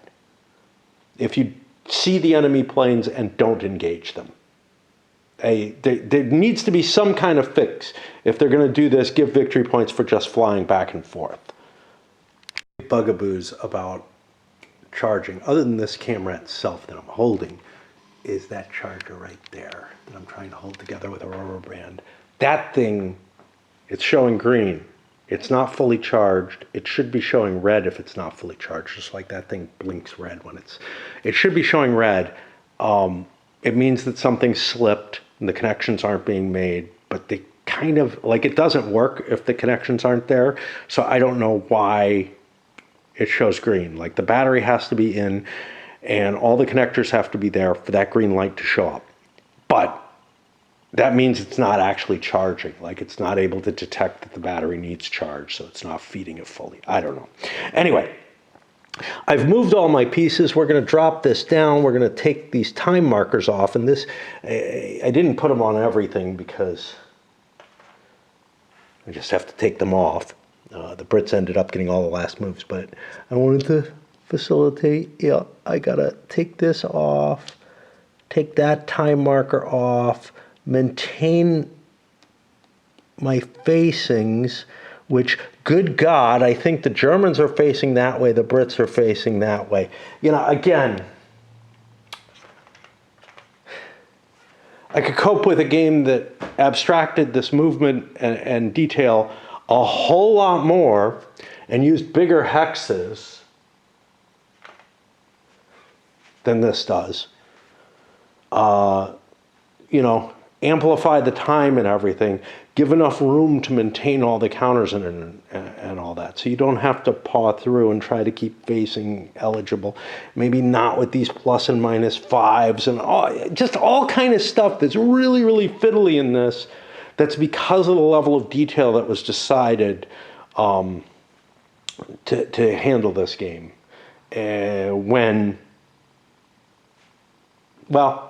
It's the decision that this game is about flying your planes to the target location. Even the dogfighting, even the actual fighting aspect of it, the dogfight itself is actually an optional rule. Otherwise, you just fight one round of combat and I don't know. But yeah, I mean, it's really all about getting to where you want to get, the detections, the ACAC, all the things that you're facing coming in, rather than either the dogfighting or the higher level that this seems to portray. And again, you know, it's like I'm just left scratching my head, wondering how many people this is interesting to.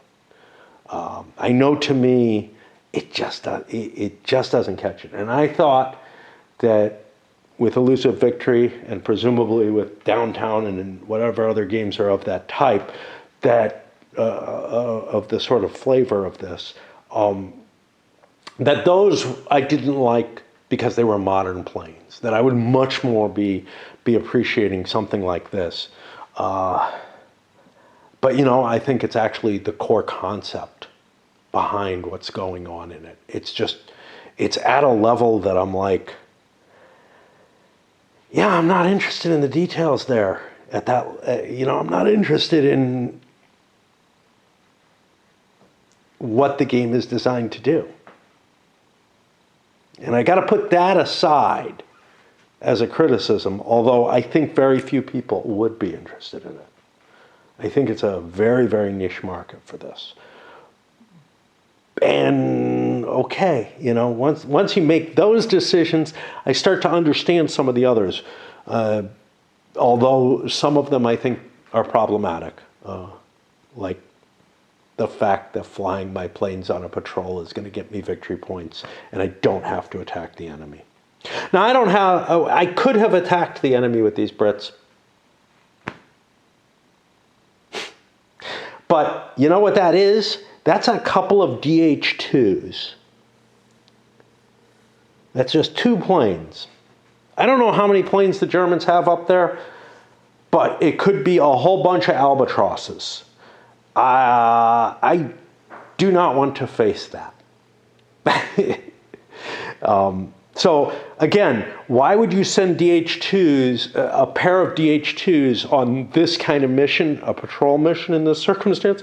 You probably wouldn't, because they will get their ass kicked by almost any flight that they're going to face. Are they better than the FE-8s? Probably not. I don't know. I mean, these are both, this is the thing. The Allies are like trying to fight a battle that they are outgunned in this scenario.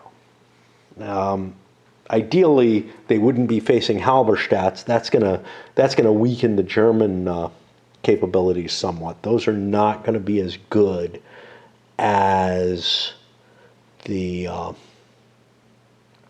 as the albatrosses.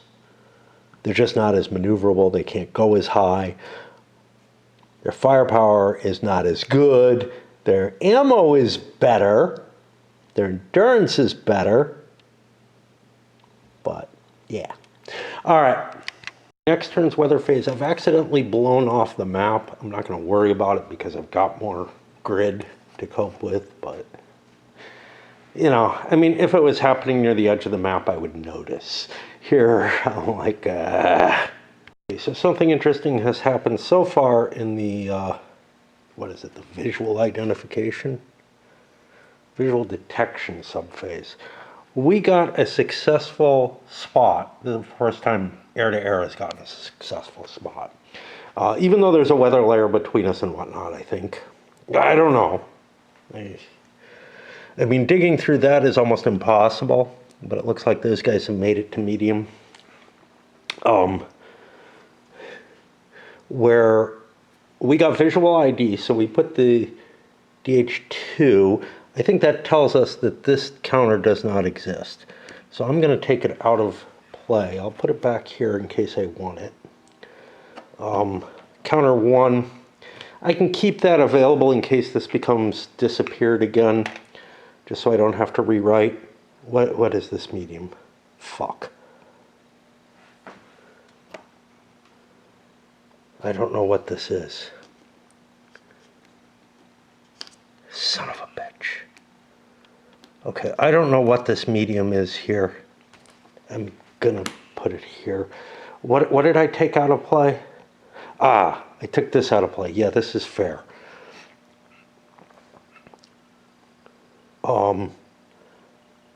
This goes somewhere. Okay. Yeah, and now we have a mess, and I gotta be careful because remember, we got counters facing in different directions and everything. But we got a tally on it. Airplane number A, or letter A, or flight A, is underneath all of that. That's the one that saw them. Now this one's going to get a chance to tally them as well. It won't get a chance on anything else. This is gone because I know it's not there, so I'm going to stop coping with it. And more importantly, I have this one, which is, no, that's identified. This one's unidentified, so I could split that into two. That means I have a tally on them. That's going to make it easier to keep track of them. Of course, we're facing in different directions. One thing I noticed about the tallies, they've got a lot of key little informational counters on the back of them. You might want to select which aircraft counters you have based on what kind of selection you're going to have. You can, of course, change it if need be. But once a plane's been visually identified, well, once a plane achieves a tally, a counter is removed from the counter mix, essentially. Right? And you kind of don't want to use it if you're using the same letter counter that you're using. You have some ability, again, to rewrite and fix things and just swap things around. But what it means is, in games where there are a lot of tallies on the board, i.e. more planes, there's less counters available to you of particular types. Now, that's always going to be a problem in a game, right? But in this particular case, the tallies are back printed with something that is more likely to be useful, I think, as the more tallies are coming out. Again, you got a problem with something like that in general. I don't know what you can do about it.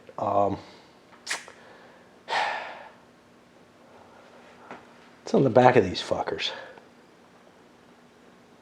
Okay, I'm not really sure. Not really sure what the backside of airplane counters is for. Let's see.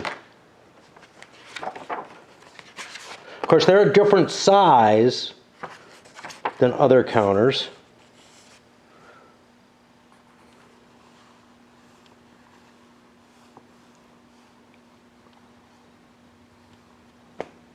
Visually identified and detected previously visually identified. Okay, yeah. I thought you swapped to one of these for that, but not to one of those, to one of these, the front side of this. It's the same color as the front sides, so I see what's going on there.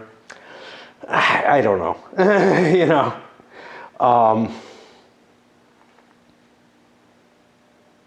because you can kind of keep track of what's where if it's been detected.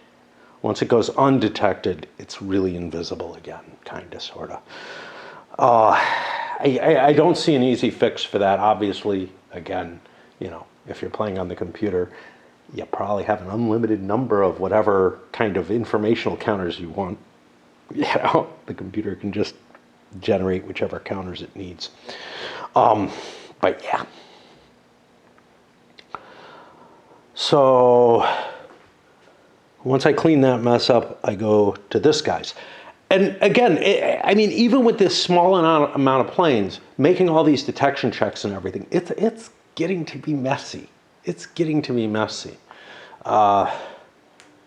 Like, I feel like the record tracking and everything in this is at least as complicated as what's going on in a tactical game. And it, of course, depends on the tactical game. But some of them, like Wings and Knights of the Air, have a fair amount of detail going on about stuff like keeping an eye on something, who you're tracking, whatever. So that kind of stuff is being kept track of on that. But this particular element is as heavyweight as it is in a direct dogfight type situation. And maybe more so. Maybe more so. Certainly feels it to me. There are other factors, obviously, in the tactical games that are going to be heavier, but oh boy, I'm already tired with this turn. And the Brits here detect nothing on either of these. This guy is actually at a lower level. I think I took that into account, but who cares really when it comes down to it. Despite the Archie, I'm not able to detect the plane that's right below me in the snow. It saw me. Fair enough. Fuck. There was something else I wanted to talk about. Damned if I know what. Damned if I know what. The pawing through the counters has me... I thought the Brits were heading this way. Yeah, I think they were. I lost track of which way their counters were facing, but actually I thought these were also going in different directions. I don't know. I'm going to leave it like that. Whatever. I haven't done movement yet. I have done the wind effects. Why have the... Do I have any on here? Yeah, I do. So I think I applied them. I'm just so lost with the amount of stuff that I'm keeping track of here. It's really, really painful. And again, you know, the game may just be too painful to play with a physical copy, but then you had to simplify it or not make it as a physical board game. You know, you have to make that choice somewhere. There are games that are like this that I'm like, I'm thinking Chosen, which I have somewhere in there. It's got to be over there. Yeah, it's over next to Forgotten War, Korea, which I have not played, which I got as a door prize or whatever. I tried to cover, and I'm just like, it has these huge stacks of units with all kind of shit going on, and you're going through so much detail.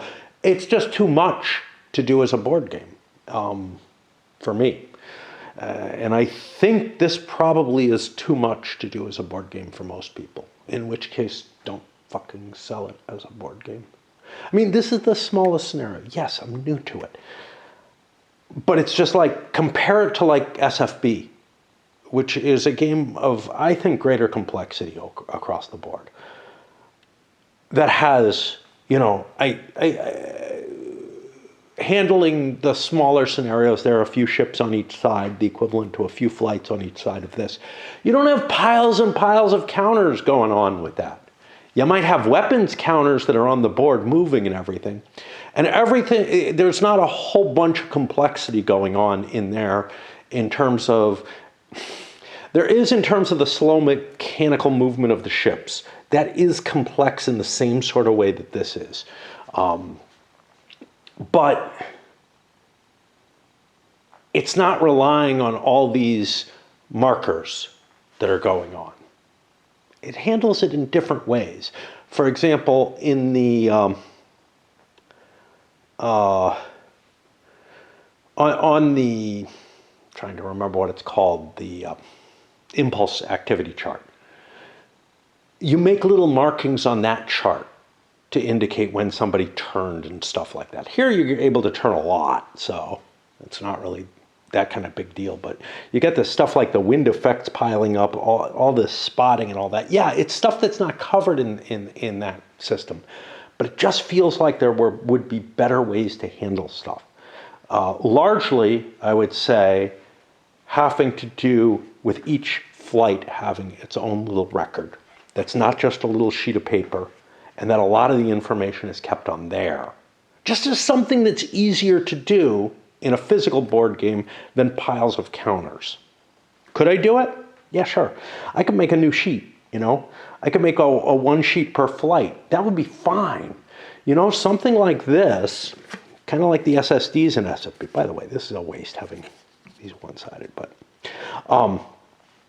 something like SSDs in SFB, where you have the information that the ship has tracked on there, as well as a lot of information. You know, you could write down little tallies on each flight. You could just write them on that sheet.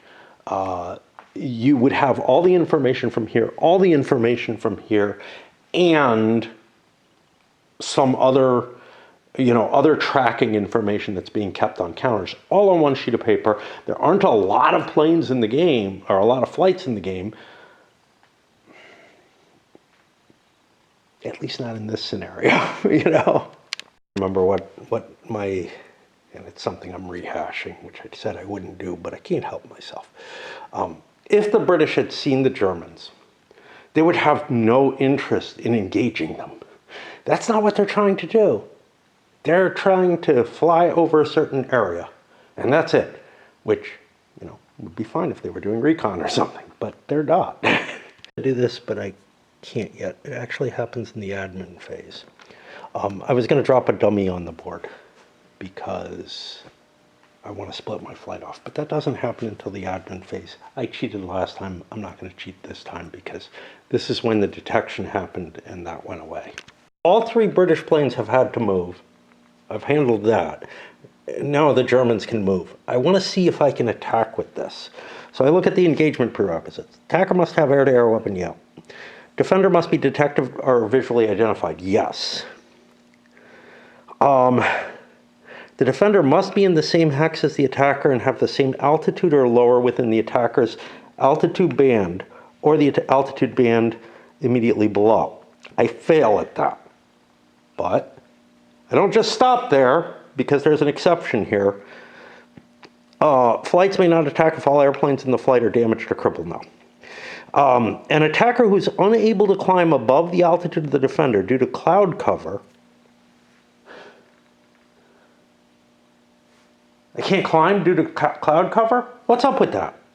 I don't understand something now. All right, well, we're going to have to pause and try to find out why that might be an issue. May declare climbing flight to ensure a higher flying defender, to engage a higher flying defender, and if successful in engaging, is considered to be at the defender's altitude. If unsuccessful, the attacking flight is considered to remain their current time to climb, but is marked with a climb marker. If attacked by another flight, it's considered to have climbed for maneuver rating value determination. Okay, first of all, is this an exception that only applies to something I don't know about, which is unable to climb due to cloud cover?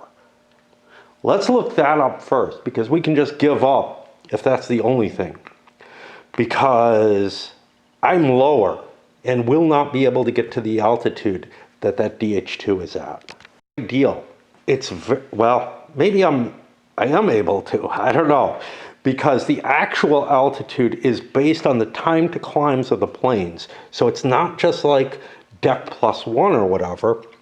So the Halberstadt here has a time to climb of 7 in the medium. The DH2 has a 25, which might mean that I could eventually catch it. But what I was going to say is if you've got two of the same plane, right, and one's already at a higher altitude, if this exception only applies to that cloud cover thing, you can always climb only one level. So I would never be able to catch it. But I don't remember anything about cloud cover preventing you to climb. Maybe there's like a really thick fog that the plane can't move through. I don't know. See anything about it here. Maybe what they're trying to say is that the cloud cover somehow makes it possible for me to climb faster because I'm not being seen. Again, I don't know what, that whole sentence doesn't even make sense to me. I don't find anything that applies to this. I tried looking up under clouds and weather. I don't see anything that restricts your ability to climb. If it is meant to be this, the cloud cover somehow allows me to do a bounce that's quicker, it's only, as far as I can tell, mentioned here. I just don't know. Anyway, what I'm assuming is if I can make it to the same hex, I'm in okay shape, and I will be able to maybe engage. So let's look again at the Halberstadt. It has a max speed of 2.5. I have an extra 0.5. So if I go full speed, I can go 3. Now, I look here, speed 1 to 3, I get a free turn of 90 degrees on every turn. Now let's look. If I want to turn more than a free turn allowance, I can spend a movement point. So I could go 1, this is 60, 90 would be this, I guess. That would cost me 2 of my movement points. Then I'd be here, and,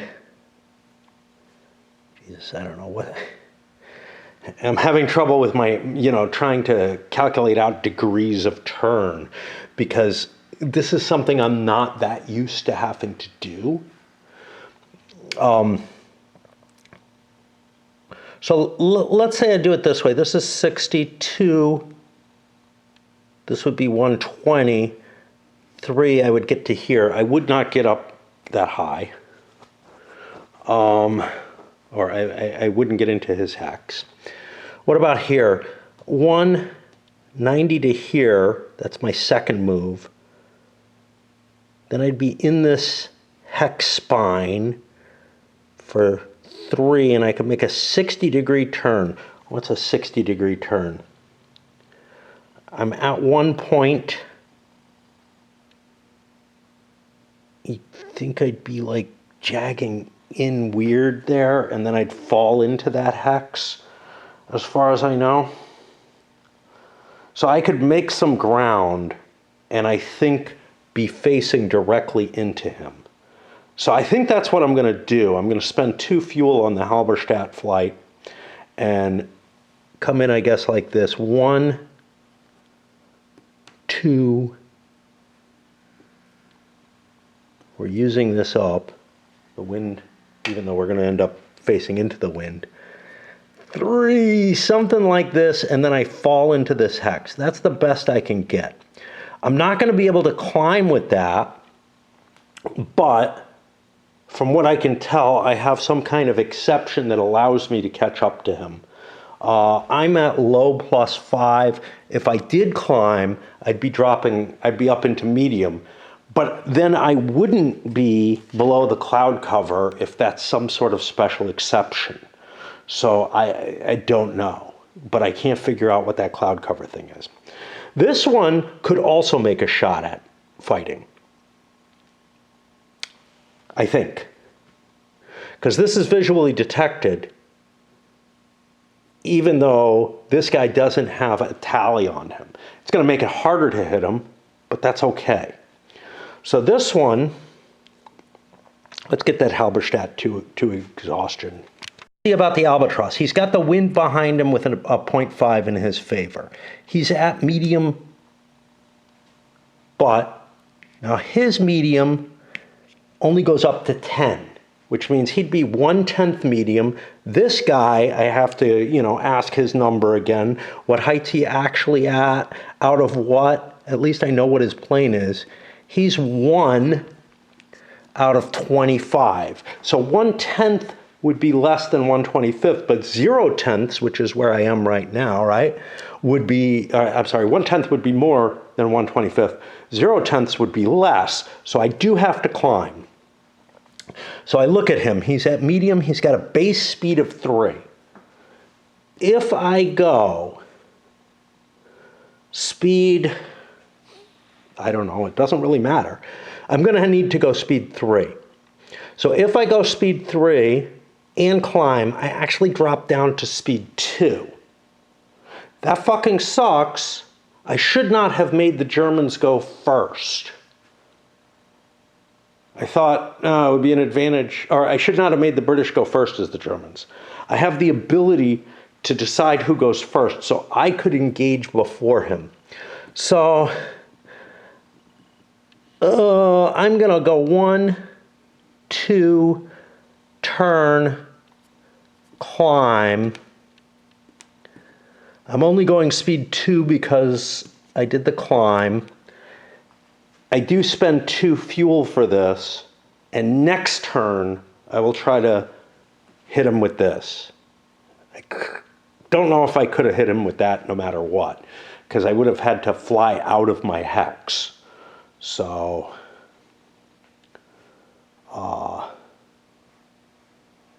yeah. And I think essentially nothing happens this turn like all previous turns, but we're kind of getting more tangled up in things, trying to get ourselves set. We're going to, in the admin, drop that on the board. And we have to maintain the tallies. To maintain the tally, failure of this roll. It doesn't tell me what I need. Ooh, you can automatically succeed or fail. I'm guessing I need a 12 or more. It doesn't say it here like it says on these. Maybe it says it in the admin phase. Track phase, I'm sorry, not admin phase. There's actually no entry for the admin phase. All visually identified or detected flights that don't meet the criteria for detection become undetected now. If you have a tally, you must roll to maintain the tally using all applicable DRMs. Failure of this roll. Yeah, it doesn't tell me. I'm going to guess that I need a 12. I guess. Because these two are 12s, but it does not say it here.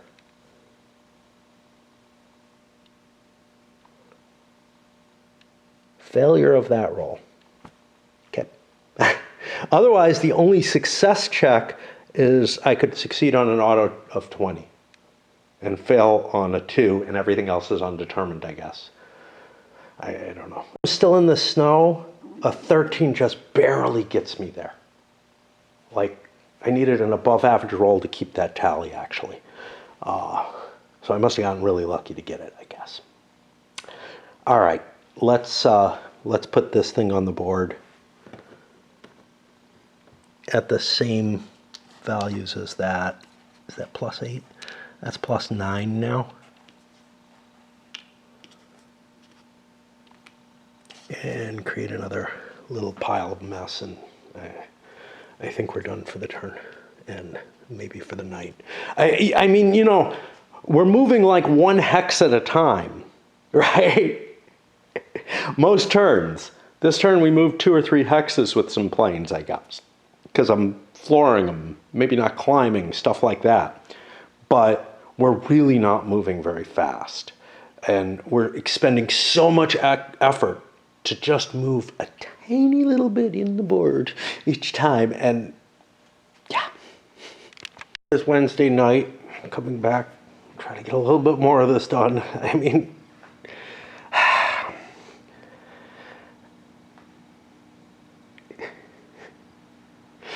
it's just so hard because I move a couple of hexes over the course of a day just because I can face this. It's so hard for me to cope with this at all. But I do want to add some context and maybe a correction to my impressions, which is that on Facebook, somebody was excited about getting this. And, you know, I kind of semi-trolled it by saying, yeah, make sure you play it on Vassal. And there were a couple of people who chimed in with, yeah, they play it on the physical copy. And I mean, I'm not saying it's impossible. It just feels like it would be a hell of a lot easier. There's just so many counters on each plane, you know, and not a lot of space here. Again, I think it would be cool if it were a blown up map. That might make it easier. So that, I mean, really big hexes, so that you could put stacks, separate the stacks and the hexes and on the spines and whatnot. It feels too crowded and clumsy here. Anyway, let's get started on another turn. This plate under here was detected, and again, I know that if that one's real, the dummy isn't real, so I just took it off the map to prevent any kind of difficulty going on there. Did the wind drift, whatever, and now we're down to the fun of the movement phase. Oh joy. Choose to move first so I can try to get the jump on these guys. I got an activity so I can move that plane. Let's see if we can make it up there. And let's see if we can get a fight in before I give up. First thing, and this screws stuff up, is I wanted to look at the situation between the two planes. These guys are at low +5, they're Halberstadts. If I climb one more, I'll be at the same level. Well, no, I'll be below this guy. And the engagement rules probably mean I don't want to do that because I have to be at the same altitude or higher in order to attack. But there's this exception. If I'm unable to climb above the altitude of the defender due to cloud cover, again, I don't know what that clause is supposed to mean, may declare a climbing flight to engage a higher flying defender, and if successful in engaging it is considered to be at the defender's altitude. So I don't think, whatever that due to cloud cover means, if it has any meaning, I don't think I can climb. But actually, I thought I was at medium zero, but I'm not. Medium zero would mean I could climb to that same altitude. But as I pawed this out, I found one of the problems. I got two -5s on here, so this situation is wrong. The wind situation would have blown this plane back into this one. And this is the problem of too many counters in a stack, is that, you know, in this case, I didn't notice there was a -5 on that stack because it was under the tally, and so I didn't bother doing the wind thing. So now I do the wind thing, and now I reconsider whether or not the Germans would have gone first. The actuality of those two planes is they're all stacked facing in different directions in that hex instead. And now I look at engagement again. It says at any point during movement, which I think does still allow it because it's at a point during my movement even though I haven't moved a hex yet. Which means I'm going to declare that I'm climbing. No, I can't declare that I'm climbing. But I'm only going to spend the one fuel unless the engagement itself costs me more fuel. So this seems to allow me to declare climbing to engage a higher flying consistent. If unsuccessful, the attacking flight is required to remain at their current time to climb, but is marked with a climb marker. I don't know what that affects in terms of the other thing. If the prerequisites have been met, we're saying they have. The attacker and defender make separate engagement rolls, or in the case of a dogfight, we're not in a dogfight yet. This is shown on the engagement table APD. I think that's and, but that's miswritten. But I want to make sure APD is not a word, is not something in here. I don't see APD. I'm assuming that's a typo. It should say and. When you start using, it's not capitalized or anything, so I don't think it's an acronym, but it's a problem with using so many acronyms is that like typos start looking like them. Okay, so we have to find the engagement table. I think that's going to be in here somewhere.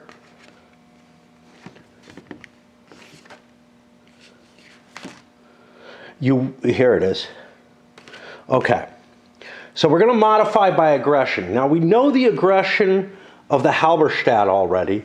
What we don't know is the aggression of this other plane, which I don't know what it is. I think it's the DH2s, but I need two hands to be able to fiddle through the counters and make sure of that.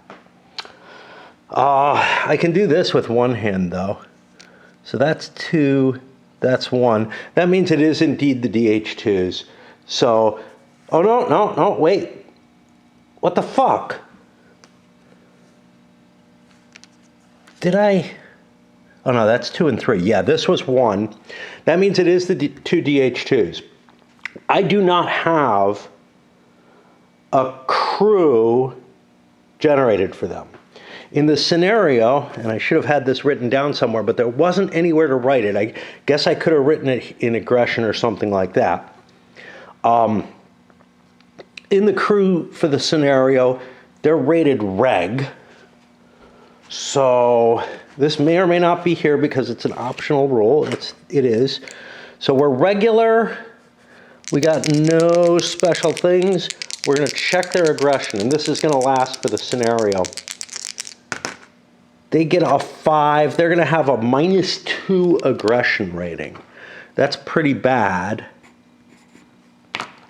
Now we go back to the table we were at. All right, engagement. It is day, and we have a tally, which means we have to break a 9 or more with the Germans to get it. The Allies also get to roll. They're looking at a detected plane in the day, so they're going to look for 12. Now, it doesn't tell me what kind of dice here that I roll. I'm assuming it's 2 dice because of the numbers.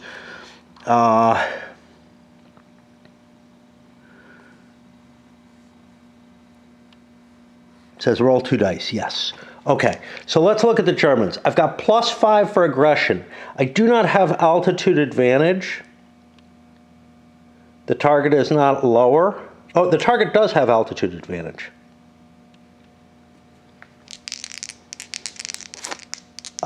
So I'm at +3. Target in rear hemisphere.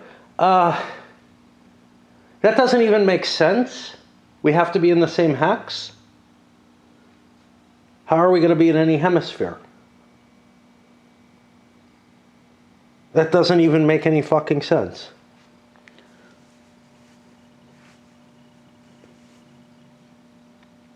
And we're supposed to puzzle that out from here. We can look at the hemisphere chart over arcs and hemispheres, but they're in the same hex. There is no hemisphere. They must be in the same hex to fight. Now, what would make sense is to say the hex you moved in from is the one that would happen. But this says it can be done at any time during movement. I haven't actually moved a hex at this point. Is that movement yet? That's beginning to make things questionable, but I'm going to just say there's no modifier but there would be a modifier if I was moving into the hex. Maybe that's what's intended, maybe it's not. No way to tell from the rules themselves. Okay, so what are we at? We're at +3. We're not in fog. Sun arc, again, we're in the same hex. Can't happen. The target's not in rain or snow, the attacker is. So we're at +3. And the Germans easily make their engagement roll. Now let's look at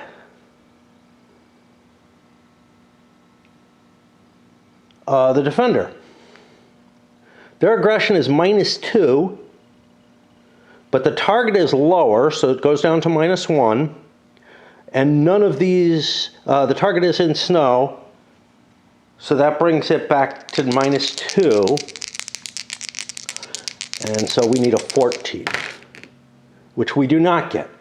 All right, so now we look here. If the attacker engages but the defender does not, combat commences. The attacker has surprise and the defender is disadvantaged. These others are other conditions that can be there. The engagement roll may give the attacker an advantage of surprise and bonuses in combat. The defending flight may start the engagement disadvantaged.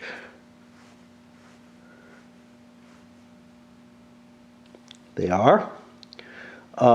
Resulting in penalties to combat and wind-up. Defensive wheels don't suffer. Now we go to combat itself. I'm pretty tired. I need to rest a little bit. I'm not going to go downstairs or anything. I'm going to light my pipe and try to face the next step in this combat. Again, this is going to become pretty easy, I'm guessing, as you get used to it mechanically. This is the first time I'm going through this, and, you know, so it's going to clunk around. In a way, the whole game has kind of, because the rules were bad enough I couldn't absorb, spread out among the charts and stuff. Actual rules in the charts rather than, you know, not just the modifiers and whatnot. Actual rules, actual concepts that the game is based on are in the charts in a way that, like, precludes me from understanding by reading the rules. Commences as a result of engagement. It uses up all the attacking flight's remaining movement points. Okay, that's all of them. So therefore I was not going fast or anything, unless the exhaustion, like, says because I engaged, I get a penalty. All flights involved in a combat are visually identified. Okay, so now I paw through here and replace the German plane with this. It's now visually identified. Maneuver. Each attacking and defending flight in a combat rolls for maneuver. Roll 2 dice, modify, consult the maneuver table, cross-referencing on air-to-air column with the number of undamaged airplanes in the flight. It's not a defensive wheel. The value is the number of shot opportunities they're going to get. If they have no air-to-air weapons, they can't roll. So now we look for the maneuver table. This is this point in the air-to-air combat sequence. There it is. Like I said, almost all the combat is on here. Okay.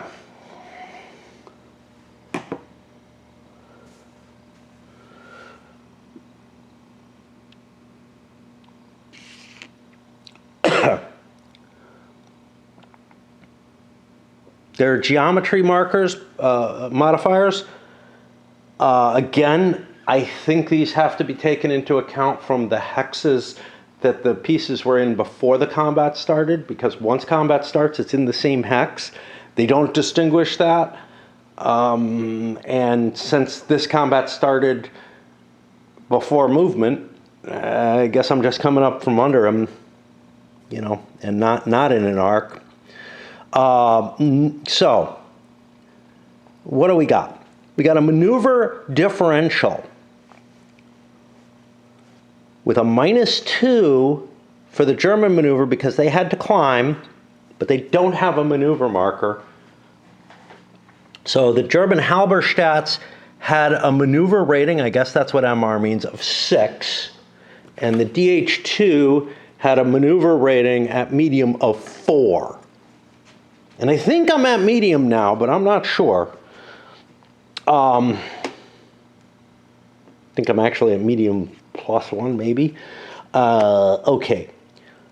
So 6 minus 4 gives me +2, but I get a -2 for climbing, so I'm at 0. Aggression differential, that's going to be +7. Geometry doesn't matter. Altitude advantage, it's not there.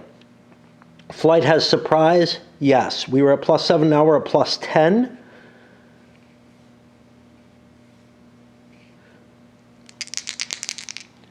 Now, the Allied flight would like to disengage from this. I've got to look to see if I'm allowed to disengage before the combat starts. I don't.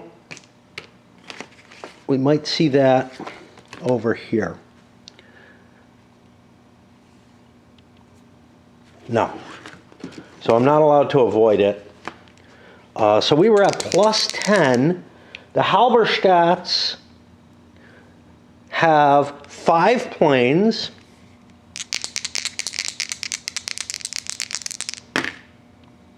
$17, we're going to get 3 attacks. I'm going to mark them like this, just as a reminder. I don't know if that's what it's intended for. They look like bombs on here, and I can recall no place where they were mentioned as using those counters, but then again, the game never tells you which components to use for what. Okay, now we roll for the Allied planes. Let's take a look. We have 2 DH2s, so we'll be on this shittier column. The maneuver differential is -2. The aggression differential puts us to -9. We have an altitude advantage, so -8, but we're disadvantaged, -9. And we roll a 1 and get no shots. And it's time to swap batteries. But we've determined the shots. We've got 3 off the Halberstadts. Try to guess how many combats it would take for me to get used to this procedure. It is pretty painful so far. You know, I don't mind that. If it weren't for all the pain in the movement, so far what I'm seeing now isn't killing my mojo as far as, you know, except for like, I don't know, shit like, I don't know if I could actually attack in this situation because he got blown into me and we're in the same hex at the start of the turn and stuff like that. Okay, so we know the numbers there. We actually resolved the shots. Select a weapon or weapons to shoot. Okay, so this is a thing. If you have multiple weapons on a plane, you're allowed to shoot multiple times. Now, in this particular case, I have 1 machine gun forward fixed with my +3 firepower. Let's look for this. Here's shot resolution. The combat is the modifier of the selected weapons and the damage rating of the target airplane, which is how easily it gets fucked up, I guess. This has a damage factor of +1. My firepower is +3, so I have 4 firepower total, or a 4-point modifier total. I've got 3 attacks.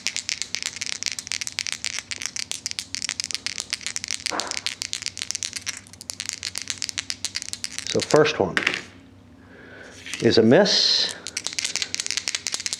Second one, 12 plus 4 is 16. 1 airplane is crippled.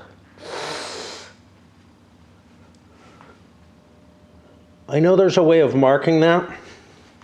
We'll get to that in a moment.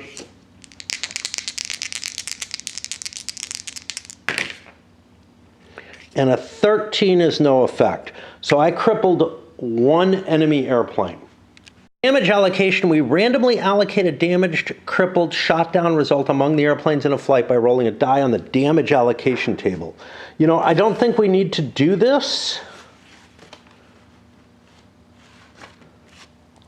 I've got 2 planes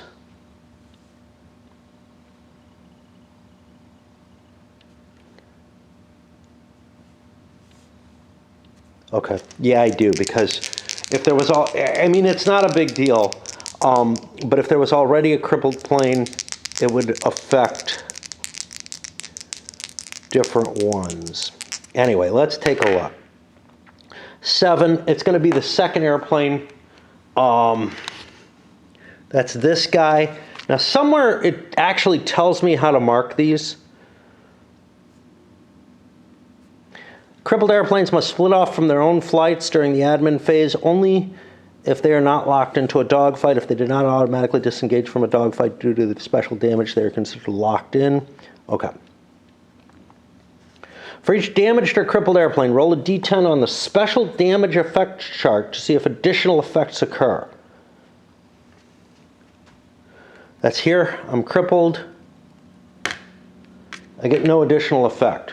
Now, somewhere, and I'm guessing it's in the log sheet, they actually do tell you how to do one thing on here.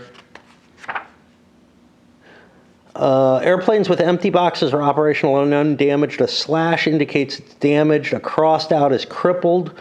Crossed out and circled is shot down. So X marks the spot. Now, that doesn't immediately fling out of the fight because we are using the dogfight rules. Let me swap batteries because we've eaten up a lot here. Probably at the end of this turn, we're going to load this up.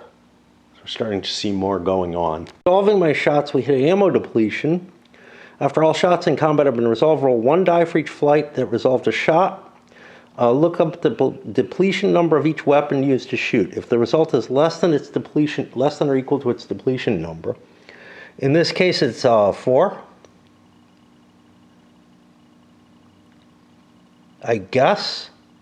That just says ammo there. But it's the only number that could possibly be that. We rolled a 9. So we did not get less than that. If we had, the weapon's depletion is increased by twice the number of shots taken. Otherwise, the depletion number is increased by the number of shots. If the depletion is greater than or equal to 10, it's depleted and can no longer be used in combat. So we went from a depletion of 4, I guess, up to a 5. This is not how I thought ammo would work. I thought it would be you're marking off shots from that number. Instead, it's increasing it. So that number being low is a good thing. I can get rid of this. All right. Now we go, we're not worried about ammo drums. He doesn't have a reload. Now we go to the advanced rules of dogfights. A dogfight is placed on any fight which is not completed in one game turn. Combat will end in one game turn either by both flights running out of ammo or one side shot down or unable to continue the fight due to damage. If a dogfight is located in a hex, then on subsequent game turns, both sides will have to decide whether to continue the fight or disengage. The maximum number of game turns the same 2 flights may be in a dogfight is 10. If more than 10, or if 10 have occurred, both flights auto-disengage at the start of the 11th, and then they'll follow a sequence of things. So, we're going to look for a dogfight marker and put that in play for the 2 planes. But we have to look at that crippled result. Where did we find damage? It was over here. Crippled are split off during admin only if they're not locked in a dogfight. We are locked in a dogfight. So we're going to put a couple of pieces here and mark the space with the dogfight. If I can find a dogfight marker. I don't remember where they are. Dogfight there. I assessed the 2 chits here. Now I moved him up to medium +1 because that's the only way he's at the same height as this other thing. Now, he's not at the same height. That's part of the problem now here, is the Halberstadt is 1/7 of the way.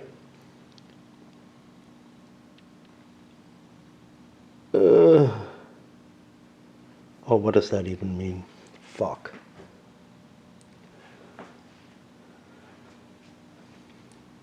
I think he's 1/13 of the way up medium, whereas the Airco is 1/30. But it's the only way that I could justify this. Now, we don't have to worry about the dogfight till next turn. I think this goes away, and I don't think dogfights are affected by them, but maybe they are, because they are affected by wind, and I don't know how else you would mark wind, but I don't think that's in play anymore.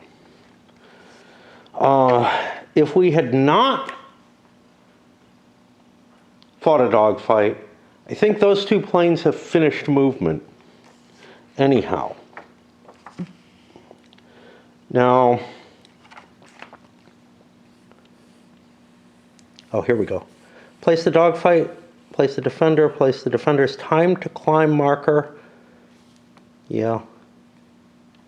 In the alt box. Okay. So this goes there. Here's where the time markers come in. They're not, there's nothing to mark whether or not something's moved. Great. All right. Place the attacker on the dogfight blade. Place one time marker on the dogfight. Because remember, I can go 10 turns. That makes sense. Hey, they're actually telling me how to use this play aid. That is so awesome. That feels like a first in the game. Okay, yeah, they told me I have to put the X on here too.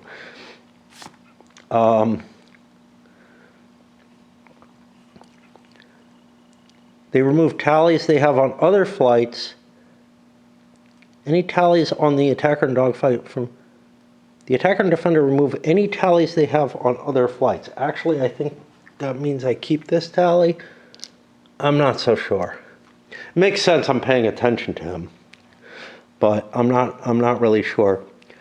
Because that is another flight also. But other's a bad choice of words. They should just say remove any tallies they have on flights or something like that. Whatever. Any tallies on the attacker and defender from flights not in the dogfight remain on the map. I don't know. If no dogfight occurs, okay, which is basically if you're not playing, you'd scatter the planes, they'd fly out at random, and then wind up is a procedure at the end of any fight, including dogfights. What happens, whether the planes decide to give up and head home, whatever. And then they become undetected for having fought. Undetected, that's pretty severe. That's like the worst, that's the question mark state. And any tallies are removed, which is a little weird. Okay, but we don't do any of that stuff because we're playing with the dogfight optionals. And I really don't think that -5 is on here. And I don't think the tally is on here. I can't see what effect either one would have. Okay. So the dogfight has been taken into account. Now, normally in the sequence of play, I don't know when you do the dogfights.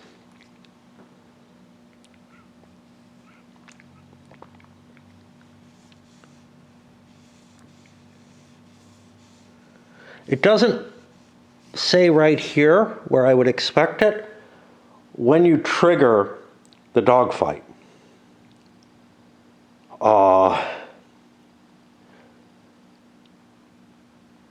Do you trigger it off of a movement action?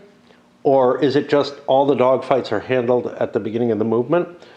It would make sense. I mean, here's the thing that affects it. Another plane can bounce into the dogfight and get involved, or another flight can, which is this. So yeah, I don't know.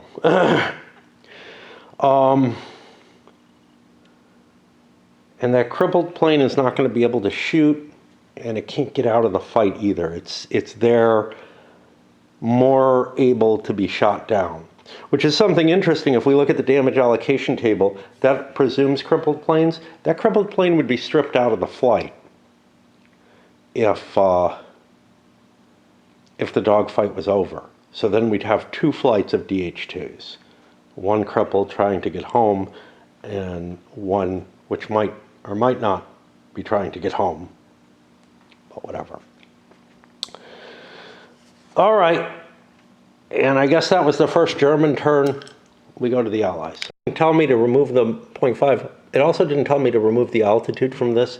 I think those go away. I think the dogfight is one single thing, and that this height is going to apply to him, but when he scatters, he might end up at a different altitude or something. Dogfights may also drop in altitude as they're going. Oh boy. You know what? I'm pretty fucking fatigued at this point, and I got a couple of batteries charging.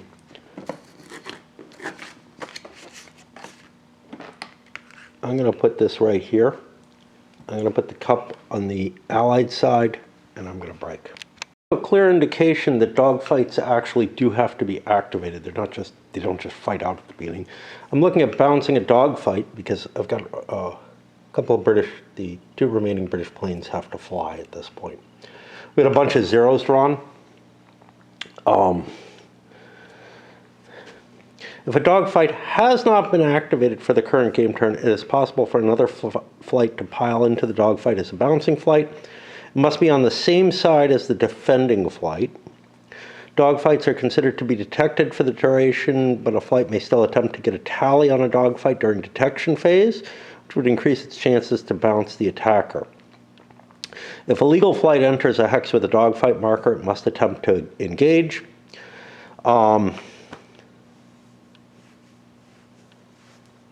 And the bounce can take over the dogfight.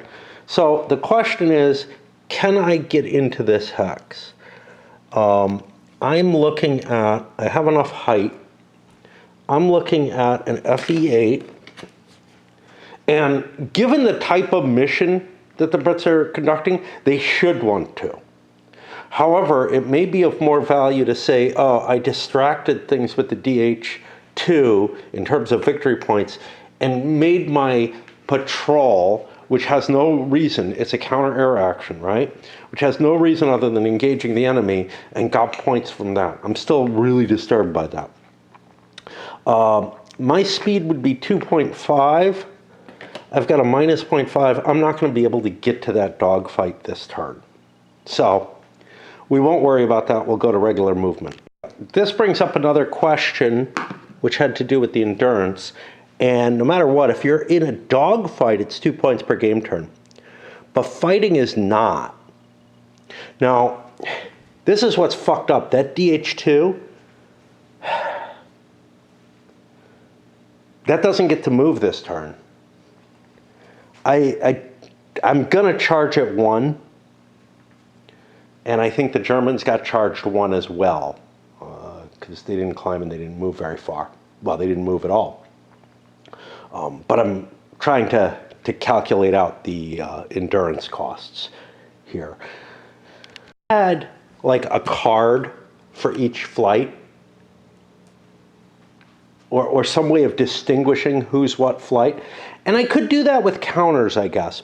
I think I would use, instead of a numerical for the endurance, I think I'd use poker chips. And I'm considering doing that anyway, because I have a way to do it. No matter what, either the counter or the plane itself is available. So I can just stack the poker chips for the endurance under that. And I think I'm going to switch to that. Set that up. It's obviously not optimal. It would be much better to have a card for each plane. Of course, a card for each plane would be kind of painful. It's fine with this scenario, right? Where I have 2 FE2s, that would make sense. But, you know, if we're looking at just like, say, the first scenario, look how many different squadron, how many different flights there are available. That would be definitely a painful thing. I don't know why this is here. And now there.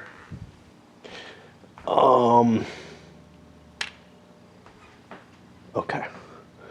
So I got to do the Brit planes. One of the things, you might start finding mechanical ways to make this game easier. Clearly, though, the designers did not the designer did not go out of his way to make a game that's easy to track the information. There's a lot of little problems. Like, I mean, I saw somebody else complaining about the tally markers, and it's like, yeah, it's just clearly, there's so many fucking plane markers, right? When you really don't need that many, I think, but it's hard to tell because it is useful to have the information that's on them, which squadron they're from, what type of plane they are. They need some unique identifier, that's the name on it. The values on them I find completely useless. The log sheet can take care of that. You wouldn't need each individual pilot. I don't know. For a small scenario like this, it's hard to tell what would be necessary. Like, I can immediately see things that work for a small scenario, but I don't see an easy answer when we're talking about these really huge scenarios, which, gotta say honestly, if you love the thing, I'm imagining that's what you're gonna go for. That there's going to be more opportunities and more options in them.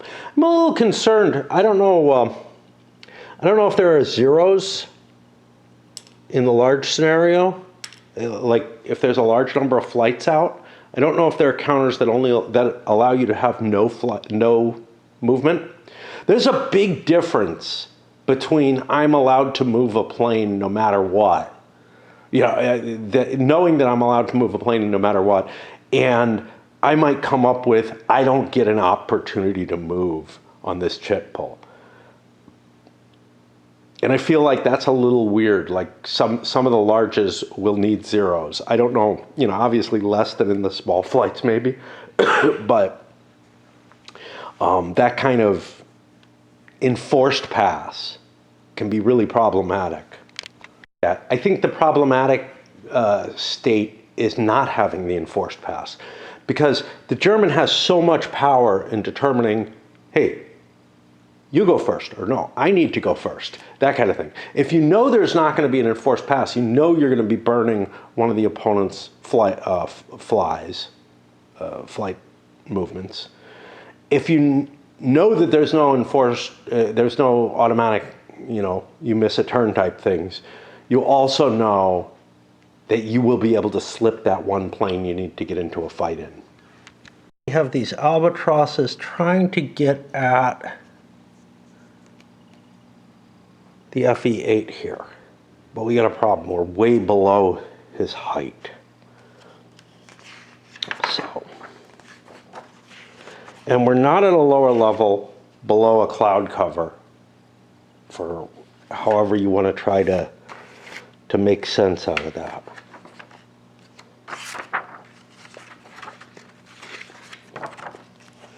So we look, and we keep looking, and we look at the rules of engagement again. Can we get into an engagement here?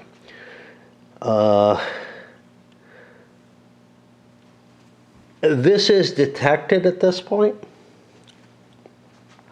It may not be real, but it has to be. So the defender must be in the same hex as the attacker and the same altitude or lower within the attacker's altitude band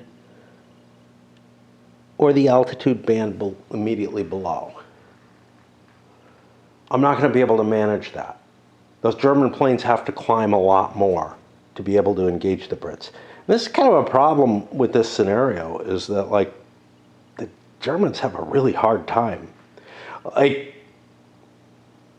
climbing into position, and the fact that I climbed up to medium is actually the problem here, because I no longer have this weird engagement exception. If I'm unable to climb above the altitude due to cloud cover, well, there's no cloud cover where I am, So whatever that clause may mean, if it has any meaning, and I always have to assume something does, I cannot do this. So I'm unable to attack. So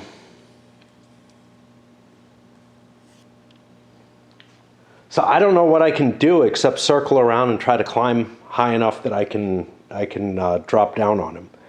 That does not feel reasonable. Like, I just don't get this. But yeah, I mean, again, I'm not an expert at World War I air engagements, even though I take a certain enjoyment of them. I can't say that,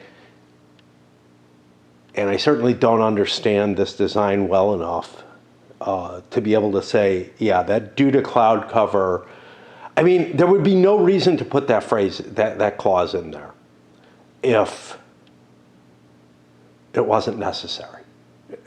So the only thing I can say is that the only way that you can climb up and hit somebody by surprise like that is if you have the cloud cover between you. You're lower and under the clouds, which to me seems like you wouldn't even be able to see them as well. But yeah, I'm going to have to circle and try to gain some altitude, I guess. And that's going to give, the wind advantage and everything away from me. Make sure. I'm at medium +1. That's a 1/10. I forgot, these are really bad. This is at, it's not going to be a 10th, but I could go up to 2/10. Medium of 30, 10 out of 30 is 1/3. 2/10 isn't going to be higher than 1/3 anyway. So, yeah, I will not be able to engage it. That, my friends, is the end of turn 15. The Germans are, above the dogfight, I think. It's hard to tell because that altitude becomes kind of wacky, but I'm at like +2 on here. I spent my fuel. I'm going to load this up because we saw the first hint of the dogfight there. The beginning of it. And those DH2s are pretty much toast, I think.